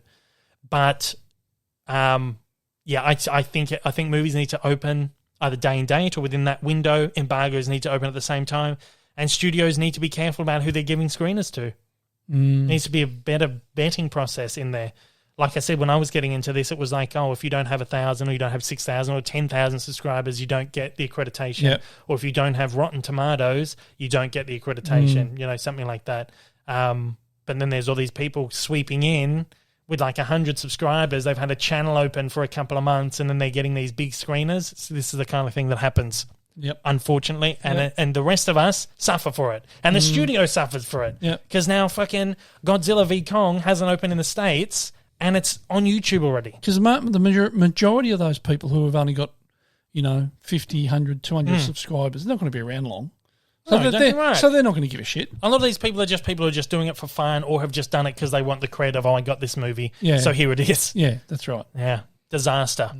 Absolute disaster. I did a podcast during the week. We'll play a very quick clip of this. So this was my friend Mike, Radio Mike. He is a producer on the Hamish and Andy podcast. He is a panel operator on Will Anderson and Charlie Clausen, I think his name's pronounced. Tofop. The show's called Tofop. Let's have a look. Will Anderson and Charlie Clausen, I think is how you pronounce his name. And he also does the Chaser podcast as well. Oh, right. I think he does the panel operating for them. He's fantastic. Like, he's really good at what he does. And he's got a couple of his own podcasts, one called 20th Century Boy. And he has just done a 100 nugget challenge for his 100th episode, where he wanted to see if he could eat 100 chicken McNuggets from McDonald's. In 100 minutes? In 100 minutes, for his 100th episode of 20th Century Boy. He's just put the video up of that. I watched it last night. It's so funny. But I did his second podcast. He's got a number of podcasts, but his second major podcast is one called Harry Potter and the Boys. And this is... He wrote a Harry Potter fan fiction, something like 5 or 6 books, like full books he wrote when he was like 15 years old, called Harry Potter and the Boys, which is set like 30 years after Harry Potter and the Deathly Hallows. And it's what you would imagine from like a 15-year-old just trying to write some fan fiction. I had an absolute blast doing this. I'll play a very small clip of it. If you want to head over and listen to this episode of Harry Potter and the Boys, or check out any of Radio Mike's stuff, I will link it down in the bottom, because he does just some really terrific shit. He's a really great guy as well. I've come to know him very well, talked to him quite a bit and on Twitter and Instagram, whatever else. But we'll play a little clip here from my episode of Harry Potter and the Boys. Okay, so let's find out what happened there. Right.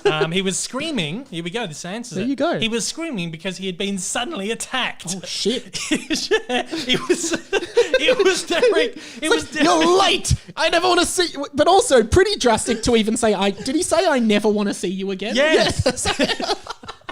So this guy clearly is just... insane. Yeah. He's okay. You're crying. Dave is actually crying of laughter or sadness at having to read this. This next bit. Dave's just like, my career is ruined after being on this podcast. Man, I'm just thinking, like, if I went into a class, I was like 42 seconds late, and the teacher said, "I never want to see you again. Get out." I'd be like, "Beautiful. See you later. Don't have to go to school anymore." God, but no, good. Derek has gone full American Psycho here. Okay, Have you heard of Huey Lewis and the News?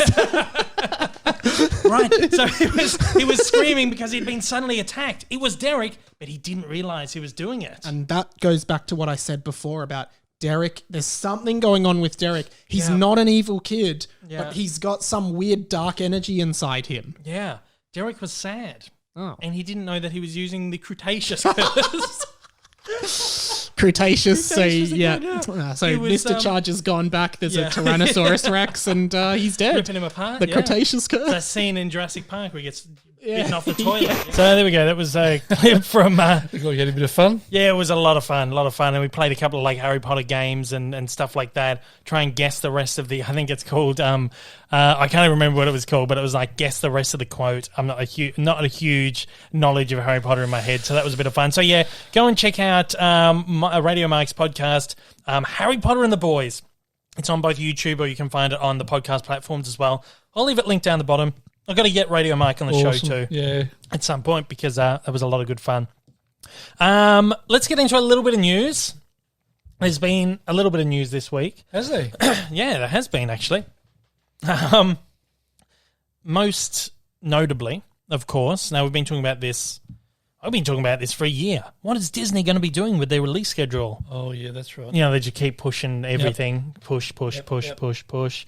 I've been saying for I kind of wish now I had saved audio clips of every time I said Black Widow's going to Disney Plus. I can tell you right now, and it's happened. It's finally happened. Yep. Disney's finally put their foot down and gone, fuck it. You know, we have to make a decision. It was only just last week. Actually, a couple of weeks back, we were saying it's getting to the final hour because Black Widow was supposed to open here at the end of April and then early May in the States. And I was saying there has to be a decision very soon because they're cutting it really, really fine. And last week we had Bob Chapek came out and said, "Oh yeah, we're gonna leave it till the final hour. We're gonna leave it till the last minute to decide what's happening with that film and our other movies because they didn't know what the hell was going on." They released Raya and the Last Dragon on a split strategy.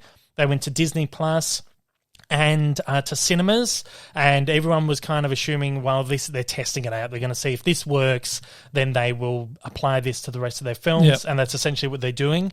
Black Widow, they have moved it from, again, late April, early May into July, so they pushed it back even further. Another month. This means... 2 months. Yeah. This means that this is the longest period in which we haven't had a Marvel film go to the cinemas since the gap between Hulk and Iron Man 2. Really? Yep, by like a week or something. The last film we had in cinemas, Marvel film we had in cinemas, was Spider-Man Far From Home, which was like 2 years ago, July 2019 or something like that. Yeah. So it's going to be the biggest gap in cinemas. Of course, we've had the Disney Plus shows, which has tied us over a little bit. It's been nice. So that opens July 9. That's going to go to theaters, but it's also going to go to Disney Plus. Same day. It's going to be a Premier Access title on Disney Plus. So $30 a pop.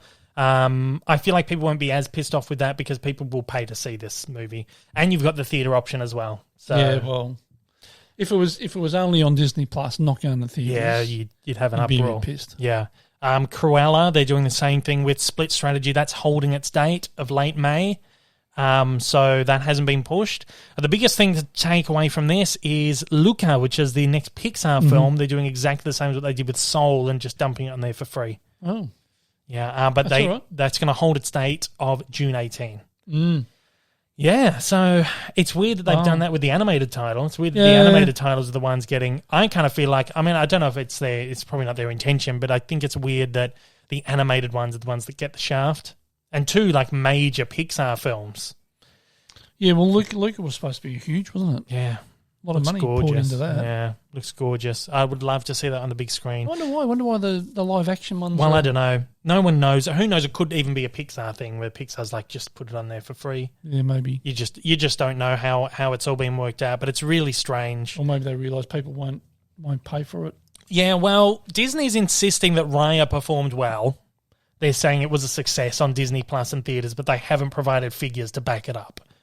last week I was saying that we had heard reports that it had underperformed on Disney Plus. Yeah, that's right. But as Disney does, as many of these streamers do, they don't release the numbers because they don't have to. But it did underperform in cinemas. It only took in $24 million in the US in its opening weekend. Compare that with Frozen 2, which took in $130 million on the opening weekend. Of course, pandemic is a major factor into that, but they were hoping this was going to perform much better than $24 million in cinemas. Also, what happened there, some cinemas refused to pay it. Refused to play it because there's something like Disney were requesting enormous back ends off the back of the screenings in the cinemas, and they were really? No, yeah, it was something like that, where their demands to have the film played in cinemas were just too much for the cinemas, and they were like, no, we're going to boycott it. So it would have cost the cinemas money, probably. Well, yeah, probably. Because they're not making a lot at the moment, exactly are they? Right. Disney have said today's announcement reflects our focus on providing consumer choice and serving the evolving preferences of audiences. By leveraging a flexible distribution strategy in a dynamic marketplace that is beginning to recover from the global pandemic, we will continue to employ the best options to deliver the Walt Disney Company's unparalleled storytelling to fans and families around the world.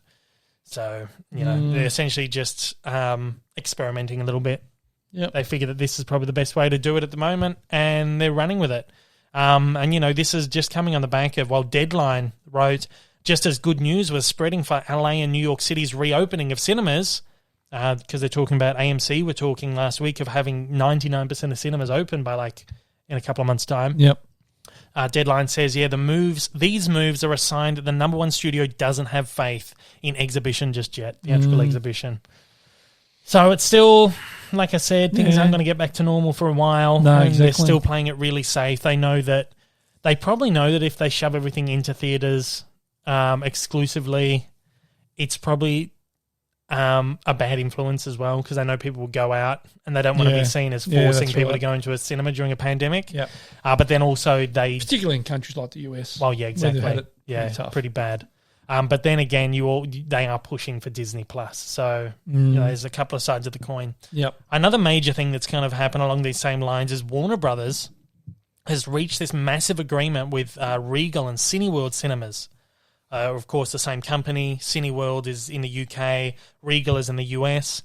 They're reopening cinemas in the US. They'll be reopening cinemas in the US over the next couple of months, and Cineworld will be reopening the UK by May. Of course, this year, Warner Brothers have released all their films as a split strategy, theatres and HBO Max day and date. In 2022, they've cut a deal with Regal and Cineworld in which their films will play exclusively in Regal cinemas for 45 days before they land on HBO Max. Oh. And vice versa. That's a long run, 45 days. That's kind of like standard theatrical run before it would drop out of the cinema. 6 weeks, wasn't it? I think. Yeah, something like that. So what's that? 6 weeks is what? Yeah. I can't do this. Well, that's just over a month, isn't it? Yeah. It's a month and a half. Yeah. Which is about 7 weeks. Yeah, about 40. Yeah, about 45 days. 40. Yeah. Well, yeah, 45 days. I can't do this up at the moment. It's about a week and about a month and a half. And vice versa in the UK, they will go to Cineworld for 31 days prior to going to video on demand. There's no HBO. 42. 42? 42 days. 6 weeks is 42 days. Yeah, there you go. So in the UK, they'll be in cinemas for 31 days, so for an entire month.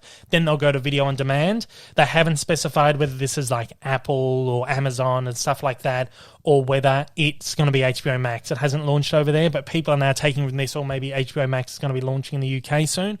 Who knows? But if the movies perform well to an agreed-upon box office threshold, in their words, they will extend the theatrical window for 45 days. The major thing with this is that they've cut this exclusivity deal with this one theatre. So it's not going to be open to all theatres. It's going to hurt some specifically theatres. Regal and Cineworld. Yeah. And the big thing is, some states in America only have one Regal cinema. Oh, Jesus. Whereas in the same state, there will be dozens of AMC theatres. Yeah. I was speaking to someone the other day who says his state has one Regal. He's like, and it's like ages away. Some of these American states are huge. Oh, yeah, exactly. You got to go across the state to go and see your film. And you'd be if it was Texas. Well, yeah, exactly right. Yeah. Yeah. And I actually think this guy is from Texas that I was talking to. Oh, God. Yeah. He's probably got heaps of AMCs. He said there's like a dozen AMCs. They're everywhere, but there was one Regal. Regal. So yeah, I suppose it'd be like theatre, studios cutting deals with what's that little? Oh, like Palace Cinemas. No, there's another one that because you've got Hoyt's Village. Yeah, the major ones, and it's one in Epping. I think it's Palace. It used to be a different name, but I think they're owned by Palace now. I can't remember. Because Palace now owns the Astor Theatre as well. So they're like they? They're the ones who bought it out in the end. Oh. So that's the Palace Astor. So they are like a really small chain, like an art house kind of thing. It would be it would be like them cutting a deal with like an art house cinema where you got to travel into the city to go and see the film. I mean, we do that with the preview screenings. They're all in the city. But you make a thing out of it. You make a night out of it, whatever. That's right. But for these people who are in Texas and there's one all the way over the other side of the state, I've heard stories of people crossing, state lines to go and see a movie. Really? Before, because their cinemas weren't playing it or whatever. But so this is going to hurt a lot of theaters, particularly like AMC. It is good for theaters. It's good for Regal and Cineworld because it's going to get people to go back into their theaters. I don't know. Like I said, we have to realize the world isn't going back to normal right away. So this is them doing the split strategy isn't so much of a problem. And it is breaking away from that thing that everyone thought, Warner Brothers doing day and date cinemas and HBO Max is going to become the normal. At least it's breaking away from that a bit. It's leaving a little breathing room. Yeah. So that's kind of a good thing, I think. But then just cutting the deal with one cinema is a little bit strange. You don't know what the reason why they cut it with one. The other cinemas might have thought, no, we're not paying those fees. We're not. Yeah, well, who knows? Who knows? But hopefully this is that push that cinemas will need to get back up on their feet so the industry doesn't just completely crumble. Yeah, exactly right. And to see a studio like Warner Brothers, a big powerhouse studio, going, okay, we're going to put these films in cinemas for a month before we put it on our streaming platform. I think that's pretty good because they have theaters at heart. They know we've got to sustain our platform, but people want to go to a cinema and see a movie in the cinema. Yeah, exactly. And this is kind of like what Disney were talking about too, closing that window between theatrical release. So after a movie has done its run, you would usually wait 2 to 3 months for the Blu-ray. Yeah. But now it's going to leave cinemas and it will automatically be on the streaming service. So there'll be no window now. Yeah. That's like what Bob Chapek was saying a few weeks ago. He's like, viewers are now so used to getting movies on streaming that they're thinking, what's happening with these movies in this window? They're just sitting on a shelf gathering dust. Just put it straight on the streaming service. I think it's a good way of doing it. That way you get the best of both worlds and you get to sustain the cinemas and keep them up and running, and I think it's a pretty good... And that'll be the death nail of physical media too. Yeah. I would think. Yeah, probably. Sadly. Unfortunately. Yes. Unfortunately. But we'll keep an eye on that as we have for the last year or so. Last year, really. We've got a couple of bits of casting news here, which I thought were quite interesting.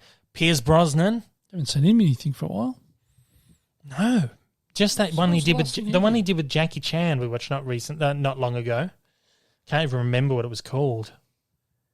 He did one called The November Man a few years back as well, which was almost like a James Bond kind of thing. That one with Jackie Chan was quite good. Can't remember what it's called. He played like a villain in that. He did a TV series called The Sun. Oh. No idea. I can't. What? Final Score, Mamma Mia. Oh, he does the Mamma Mia film. Spinning Man, don't know what that is. The Foreigner. That was the one with Jackie Chan. That was actually quite good. Yeah, that was good. He's done quite a bit of stuff. It looks like he's doing something at least every year, but it's not huge stuff. He has been cast in DC's Black Adam, which is a film that's starring The Rock. The Rock is playing, Dwayne The Rock Johnson is playing Black Adam. No, nothing of this. He is a DC superhero or anti-villain. He's the anti-hero, or he's a supervillain or anti-hero. He's the arch nemesis of Captain Marvel, the DC version of Captain Marvel, aka Shazam. There's a whole legal battle where DC had Captain Marvel, and then Marvel had Captain Marvel, and then Marvel were like, you can't have Captain Marvel because we're Marvel and whatever, so they had to change the name to Shazam. Yeah, Shazam. Yeah, but they still do use the name Captain Marvel. Anything to do with that character in the movie Shazam? Yeah. Right. So this is Shazam. Right. So Shazam in the comics was originally Captain Marvel. And some of the animated films still call him Captain Marvel as well. So there's obviously, I don't know whether there's some agreement or whatever. I'm not a huge. I can imagine DC fans getting down there like telling me I'm wrong or whatever. I'm not that well versed in DC stuff these days. But yeah, so Black Adam, who is like the arch nemesis of Captain Marvel. This is a movie that's been bubbling for years and years and years with Dwayne "The Rock" Johnson. Pierce Brosnan has joined. This is his first ever superhero role as a character called Dr. Fate. And so he is a hero, but because the movie focuses on Black Adam, who is a villain, it's obviously going to paint this villain as... Sorry, it's going to paint the superhero as the villain and the villain as the hero, basically. It's going to do like a flip, probably. That's how I imagine it. The Hollywood Reporter says that Brosnan will play Kent Nelson, who is the good Dr. Fate, a son of an archaeologist who was taught sorcery skills and given the magical helmet of fate. The character was created by Gardner Fox and Howard Sherman and is one of DC's oldest characters, having first appeared in 1940's More Fun Comics #5. So there's one that's been kicking around as long as Our Man, who we spoke about last week. Yeah. It'll be interesting. I don't mind these. Again, it's another really obscure thing that DC is tackling. I said last week with DC, it's almost like they're throwing shit against the wall and seeing what sticks. Seeing what sticks, that's right. But this actually sounds pretty cool. I think this is like a passion project for The Rock. He's been trying to get this one up and going for a long time. So it'll be quite interesting to see this one. I think with The Rock in there and Pierce Brosnan, it'll be interesting to see him take on a superhero character. I think I'd like to see Pierce Brosnan in a Marvel film. Probably won't see that now, but this will be interesting anyway. So I'm not too sure when this one's supposed to come out. I'd be interested to see The Rock as a superhero I think or it'd be anti-hero. bloody awesome, yeah. I reckon they will have, because he's the arch nemesis of Shazam, I imagine they'll cross the two over at some point. Oh, right. Yeah, speaking of Shazam, we've got casting news for Shazam 2. Helen Mirren has joined Shazam 2 as the villain. Oh. Yeah. She's going to be playing a character called, I didn't even write it down, Atlas. Atlas. No. The daughter of Atlas. She's playing the daughter of Rachel Atlas. Ziegler's unnamed character. No. You've read that a little wrong. Have I? I didn't write the totally name of fucked it. I didn't write down the name of the character. But it's a demigod. She's not actually a character that's in the comics. So she doesn't have a comic counterpart. But she is described as the daughter of Atlas and the sister of a character being played by Rachel Ziegler, who is currently unnamed. The DC database says that Atlas, the father of Helen Mirren's character, is a mighty warrior and conqueror of magical origins from several centuries into the past. It was a character created by the great Jack Kirby. So she's playing a character by the name of Hespera or Hespera. Hespera, yeah. Yeah, so she's like a demigod, the daughter of Atlas. It's going to be a villain. I think it'll be quite cool. I like Helen Mirren. She does some great stuff. She's pretty wicked. She's got great. Yeah, I think she'll do the wicked thing really well. Yeah. She can do drama. She can do dry She's British just got a comedy. really dry, filthy. Yeah.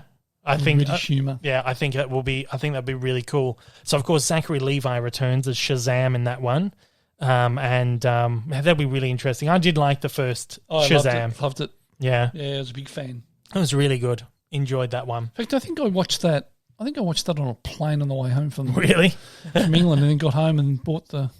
Yeah, you bought the disc, yeah. Then I watched it. I think I watched it with you when I got home. Yeah. Really liked that one. It was really good. I like when DC do like something that's a little bit lighter, you know. Another little bit of casting news. This is an interesting one because I'm a Steven Spielberg fan. He's doing a biographical film. It's like sort of like a semi-autobiographical film that is loosely based on his formative years in Phoenix, Arizona. It almost sounds like his equivalent of George Lucas's American Graffiti. Oh, right, okay. Was sort of based on his childhood, but not quite, you know. He's cast Seth Rogan to play a character inspired by his favourite uncle. Michelle Williams is already on the cast as a character inspired by his mother, Spielberg's mother. He's written the script for this, Steven Spielberg, who's co-running it with Tony Kushner, who wrote Munich, Lincoln, and West Side Story. It's actually only the third film that Spielberg has actually written. Really? The screenplay for, yeah. He writes all the stories and stuff for a lot of his stuff, particularly like Indiana Jones and stuff. He'd help write story. Background stories. Yeah. But this one is like one of only 3 films, including Poltergeist and AI, artificial intelligence, that he's actually had a hand in writing. Oh, I'm glad he hasn't written too many like AI. AI, awful. Well, AI was a Kubrick film. Kubrick began the production of that. There you go. Yeah. Kubrick. No wonder I couldn't get it. Yeah. Kubrick. You know I'm not a Kubrick fan. Yeah, me either. Kubrick wrote, it was like a massive thing. And it was one of those films that just took them forever to actually make. And when he died, the only filmmaker that the Kubrick estate, or maybe Kubrick did it, like granted the permission before he died or something, I can't exactly remember the story, but the only filmmaker they believed could complete the vision was Steven Spielberg. So he must have come in and rewritten a little bit of it, I'm assuming, if he's got a screenwriting credit. But if you remember the film, if you remember the film, you'll remember that there's 2 very distinct halves to it.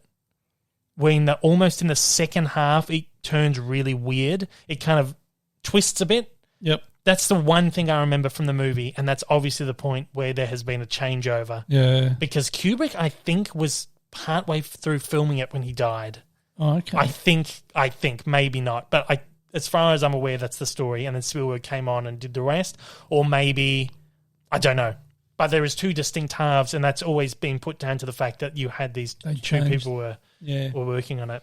Yeah, more than likely. Yeah. But I think Spielberg got the sole director credit for it, so maybe Kubrick hadn't started rolling cameras on it yet. I don't know. Well, if there's a quite a distinct change, you would have had to have. I can't remember. I can't even remember. It's been a long time since I've watched the movie or unless it was only like the treatment was only half complete when Spielberg took over. Oh, maybe, and he completed. I know there was something about it being incomplete, and Spielberg took over and completed it. So that could be. So maybe Spielberg was the only director, and he made the first half of it in Kubrick style, because Kubrick was the one that. Don't know. I can't exactly remember, but anyway, that's that. So yeah, he's co-written this one. It's going to be interesting. I'll see it, of course, because I've seen every single Spielberg film. Oh no, there's one I still haven't watched. I was going to say there's one. Tintin, The Adventures of Tintin. Yeah. I've watched last year I made it my goal. I'm going to make sure, because I had them all. I was like, I'm just going to watch the rest that I haven't watched. And Tintin is the only one I haven't watched yet. So I've seen all these live action films. He's a good man. I don't think I've seen them all. I probably haven't seen every one of his films. You're probably going to say most of them. Probably majority, but I wouldn't have seen all of them. No. A couple of like really obscure ones, like maybe Sugarland Express, Always, 1984, or 1940, whatever it's called. 1942. 42, I think, is about the war. When did the US enter World War II? 1942. Fucking hell. Can't remember. What's it called? Spielberg, 1941. 41. They entered the war in 1941. It's about like the US. I watched that. Maybe you saw bits of it. When I watched it last year, it's got Jim Belushi, and it's considered like one of the worst movies ever, but it's actually not bad. Right. Jim Belushi. Oh no, I have seen that. Yeah, I have seen that. Yeah, Jim Belushi, Dan Aykroyd's in it. Christopher Lee, Lorraine Gary, Ned Beatty, huge cast. I thought it was fun. Warren Oates. I thought it was fun, but I understand why people didn't like it. Yeah. But yeah, so there you go. That's all of the news. Should we get into some subscriber questions? Sure, why not? Because we're approaching 2 hours, yeah. Getting on in time. My phone's going absolutely wild today. I'm just making sure I haven't missed any like important phone calls or anything. One of the shears is telling you to pull your review down. Yeah. Popcorn chat. Yeah. We get one from him all the time. Yeah, it's very long. He's like one of the very first subscribers. Yeah, exactly right. Hey Dave, love your podcast. This would be something fun to do. Could you and old mate Rick pitch a story using the Pixar template? Oh. I would recommend alternating between you two and seeing what crazy story you would end up with. Ah, interesting. Once upon a time there was blank, yeah. every day, blank, Monday. All right, so let's go from the top. Okay, who wants to go first? Oh, I don't know what I want to say for this. Well, so you just off the top of your head. All right, so we'll start with you read. So once upon a time? Yeah. Once upon a time there was a man wearing a cowboy hat. No, that's not how it goes. No? All right, okay. Once upon a time there was a man wearing a cowboy hat. Yep. Every day he was loving life. One day his hat fell off. Oh, no. And because of that, he was very sad. And because of that, he shot his horse. Oh, geez, we got real dark. Pretty dark, pretty quick. Until finally, the horse came back to life and they lived happily ever after. That was a shit film. That was awful. Terrible. Was terrible. Is that Woody gone mad? Is it? Yeah, Woody probably. shot bullseye. Yeah, yeah. No. Hey, talking about cowboys and shit. Oh, yeah. Deadwood update. Yes, we completely forgot. We've got an update. We got an update. Would you like to? Yeah, we got an episode in. Yeah. No, we didn't. No, we didn't. Really, we didn't. No, we had every intention of watching one this week. Yeah, but we got hung up on watching. What's her name? Billie Eilish. No, not Billie Eilish. The Mighty Ducks. Oh yeah. That's What did we watch this week? Oh, Married at First Sight. That's what we've been watching this week. Trashy. Yeah. What did we watch? Oh, Harley Quinn. Oh, Harley Quinn. Yeah, Been yeah. watching Yeah. Harley Quinn Because that's the show I put on at the end of the night. Yeah. Which is when we'd usually put Deadwood on. Yeah. So now that's done. Yeah. Hopefully next week we'll get one. Yeah, we're going to get into it Tuesday night. Was it Tuesdays we decided on or Wednesdays? Tuesday seems like a good night for it. Okay, Tuesday night is Deadwood night. Yes. Yep. Okay. Next question.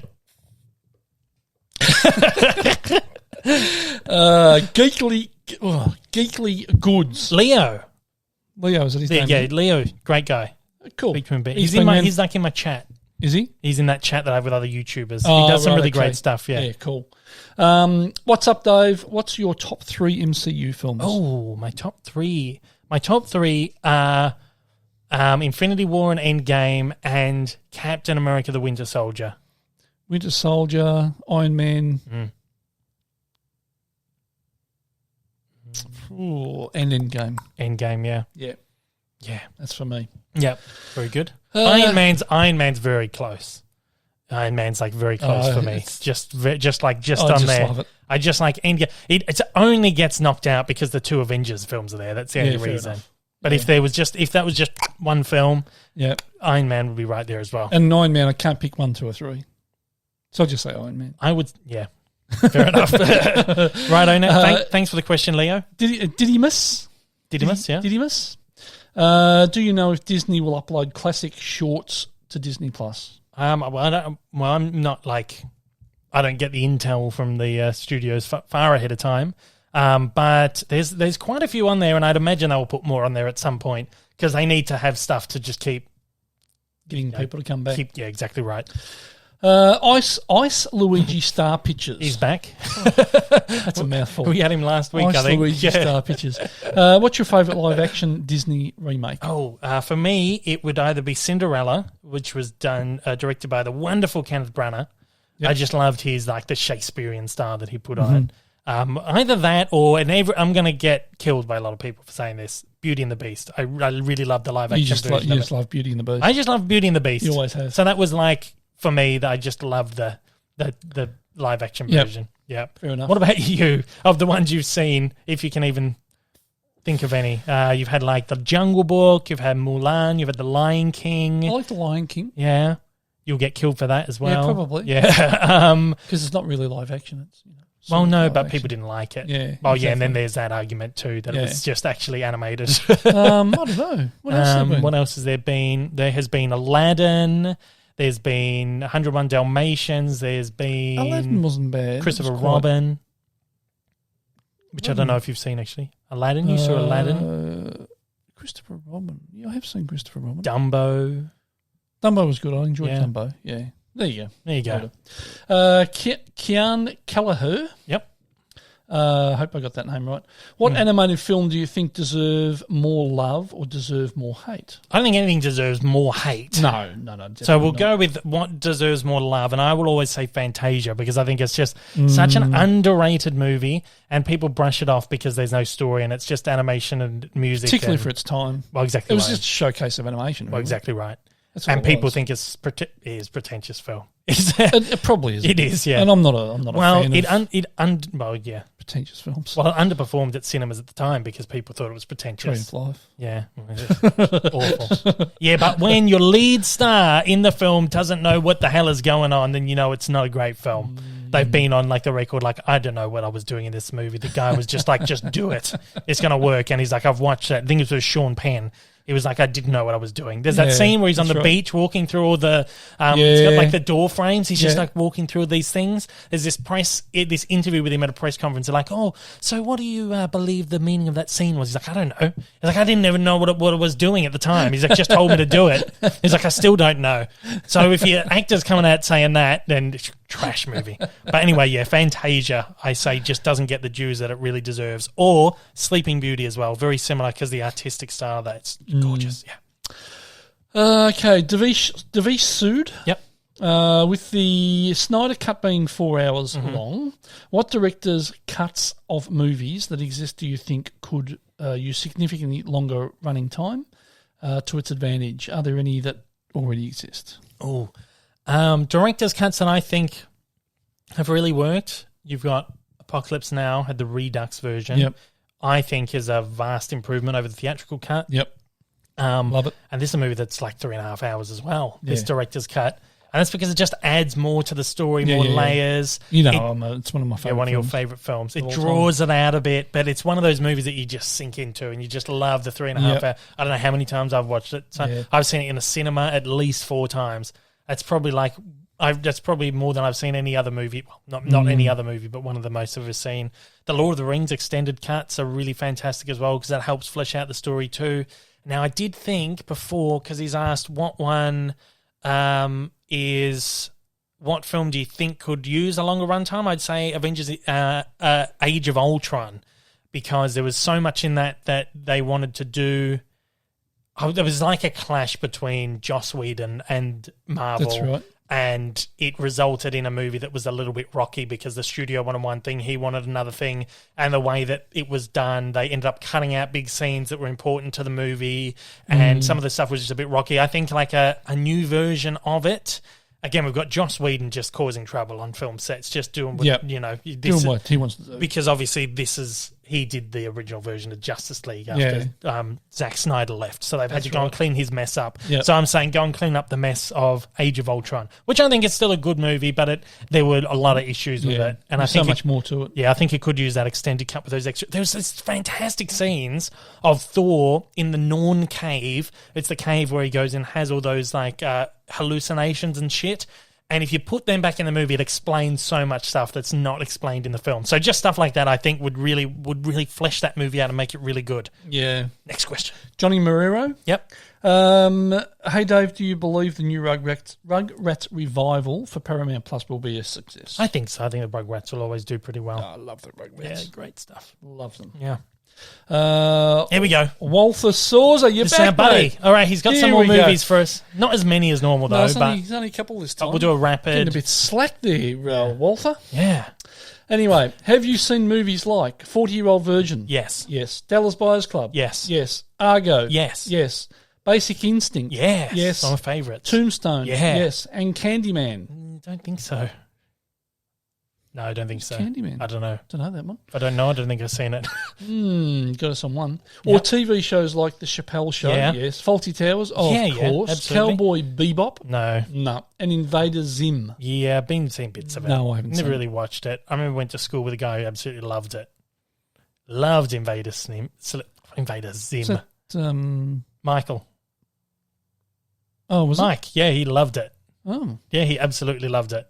Not Radio Mike, but Mike. No. Yeah. He used to have it. He had like the Invaders in stickers and had the DVDs. Snow. Yeah. He loved it. Mike Snow. Yeah. Great show. Anyway. Thank you for joining us for another podcast today. That's all we have time for. Thank you for listening. This podcast, of course, goes out every single Monday on all podcasting platforms, including Apple, Spotify, Google, Amazon, and Audible. The visual element also goes out to view on YouTube, which you know if you're watching it out there. Thanks so much for watching. It goes out 2 days early to Patreon supporters on the Saturday. So if you want to get your early access, you can head to patreon.com/Dave Lee Down Under for as little as $1 a month. Cheap ass. Yeah, funny. You can, of course, find me on YouTube at Dave Lee Down Under, over on Twitter, Instagram, Letterboxd. There's links down in the description below. You can just click through and you'll be there. If you want to write into the show, you can shoot an email to daveleepod@gmail.com. If you're listening on podcast platforms, please leave a review and a rating. It does help. Only good ones. Only the good ones. Don't want shit ones. They don't want the bad ones. Get out of here with that. Piss off. No negativity here. No negativity. You get piss off. I'm sorry. No, I'm joking. I'm joking. Be honest with you. All I want is honesty, but only the good, honest ones. Yeah. Don't want bad honest. Don't want bad honest ones. No. Might do something to my complex. Exactly right. Your complex. Yeah, my complex. Last week on YouTube, I dumped a bunch of reviews. Godzilla Vs Kong, I almost said Peter Pan, Peter Rabbit 2, and Tom and Jerry, and Mighty Ducks Game Changers as well. I've got reviews for all of those. I know we spoke about them in the show, but if you want a little bit more in-depth into my thoughts, you can head over, you can check those reviews out. There's a little bit of cartoon news that I put up there as well about Luca heading to Disney+. Again, we talked about it here. But also the Sony animation film Mitchell's vs. the Machines finally got a release date. It looks really good. It looks really, really good. So I've done a little video on that, which is kind of, they announce a release date, all that kind of shit. So go check that one out. 2 weeks back, I dropped my Superman Evolution. Again, it's performed quite badly, but it's still chugging on. So get along. Actually, that's actually really good. Actually, well, thank you very much. Appreciate that. When I put the post out saying, why is no one watching this? There were so many people like, oh my God, didn't even know it was out. I'm going to go watch it. It spiked the views. So I'm hoping that's hopefully done something to the algorithm, which would be nice. So thank you so much, everyone out there who did do that. And tell your friends. Tell your friends. Share it, whatever. I need this video to get going. Yeah, exactly right. This weekend I will have, this past weekend, I would have dumped my Blu-ray DVD updates for February and March. Finally got around to doing that. Shitloads in that. Yeah, there is shitloads in that. Talking about Superman Evolution, I'm going to try and salvage it probably by doing like an abridged version where it's like specifically a cartoon version of it, just to see what happens if I just like cut it down to just the cartoons and dump it as a cartoon evolution, much shorter, just see what happens. I need to salvage the 4 weeks worth of work I threw into this thing. So if I can't get that other thing to go off, we'll just see what happens with this, just for the sake of... It'll be interesting. And if you watch that, you might want to go back and watch the other one too. Yeah. It's just a little experiment, just to kind of see what happens, because the polls aren't always the best way to judge. No, that's right. Because with one poll I put out a few weeks ago, which was, would you like to see more characters that are not cartoons? It was like 80% yes.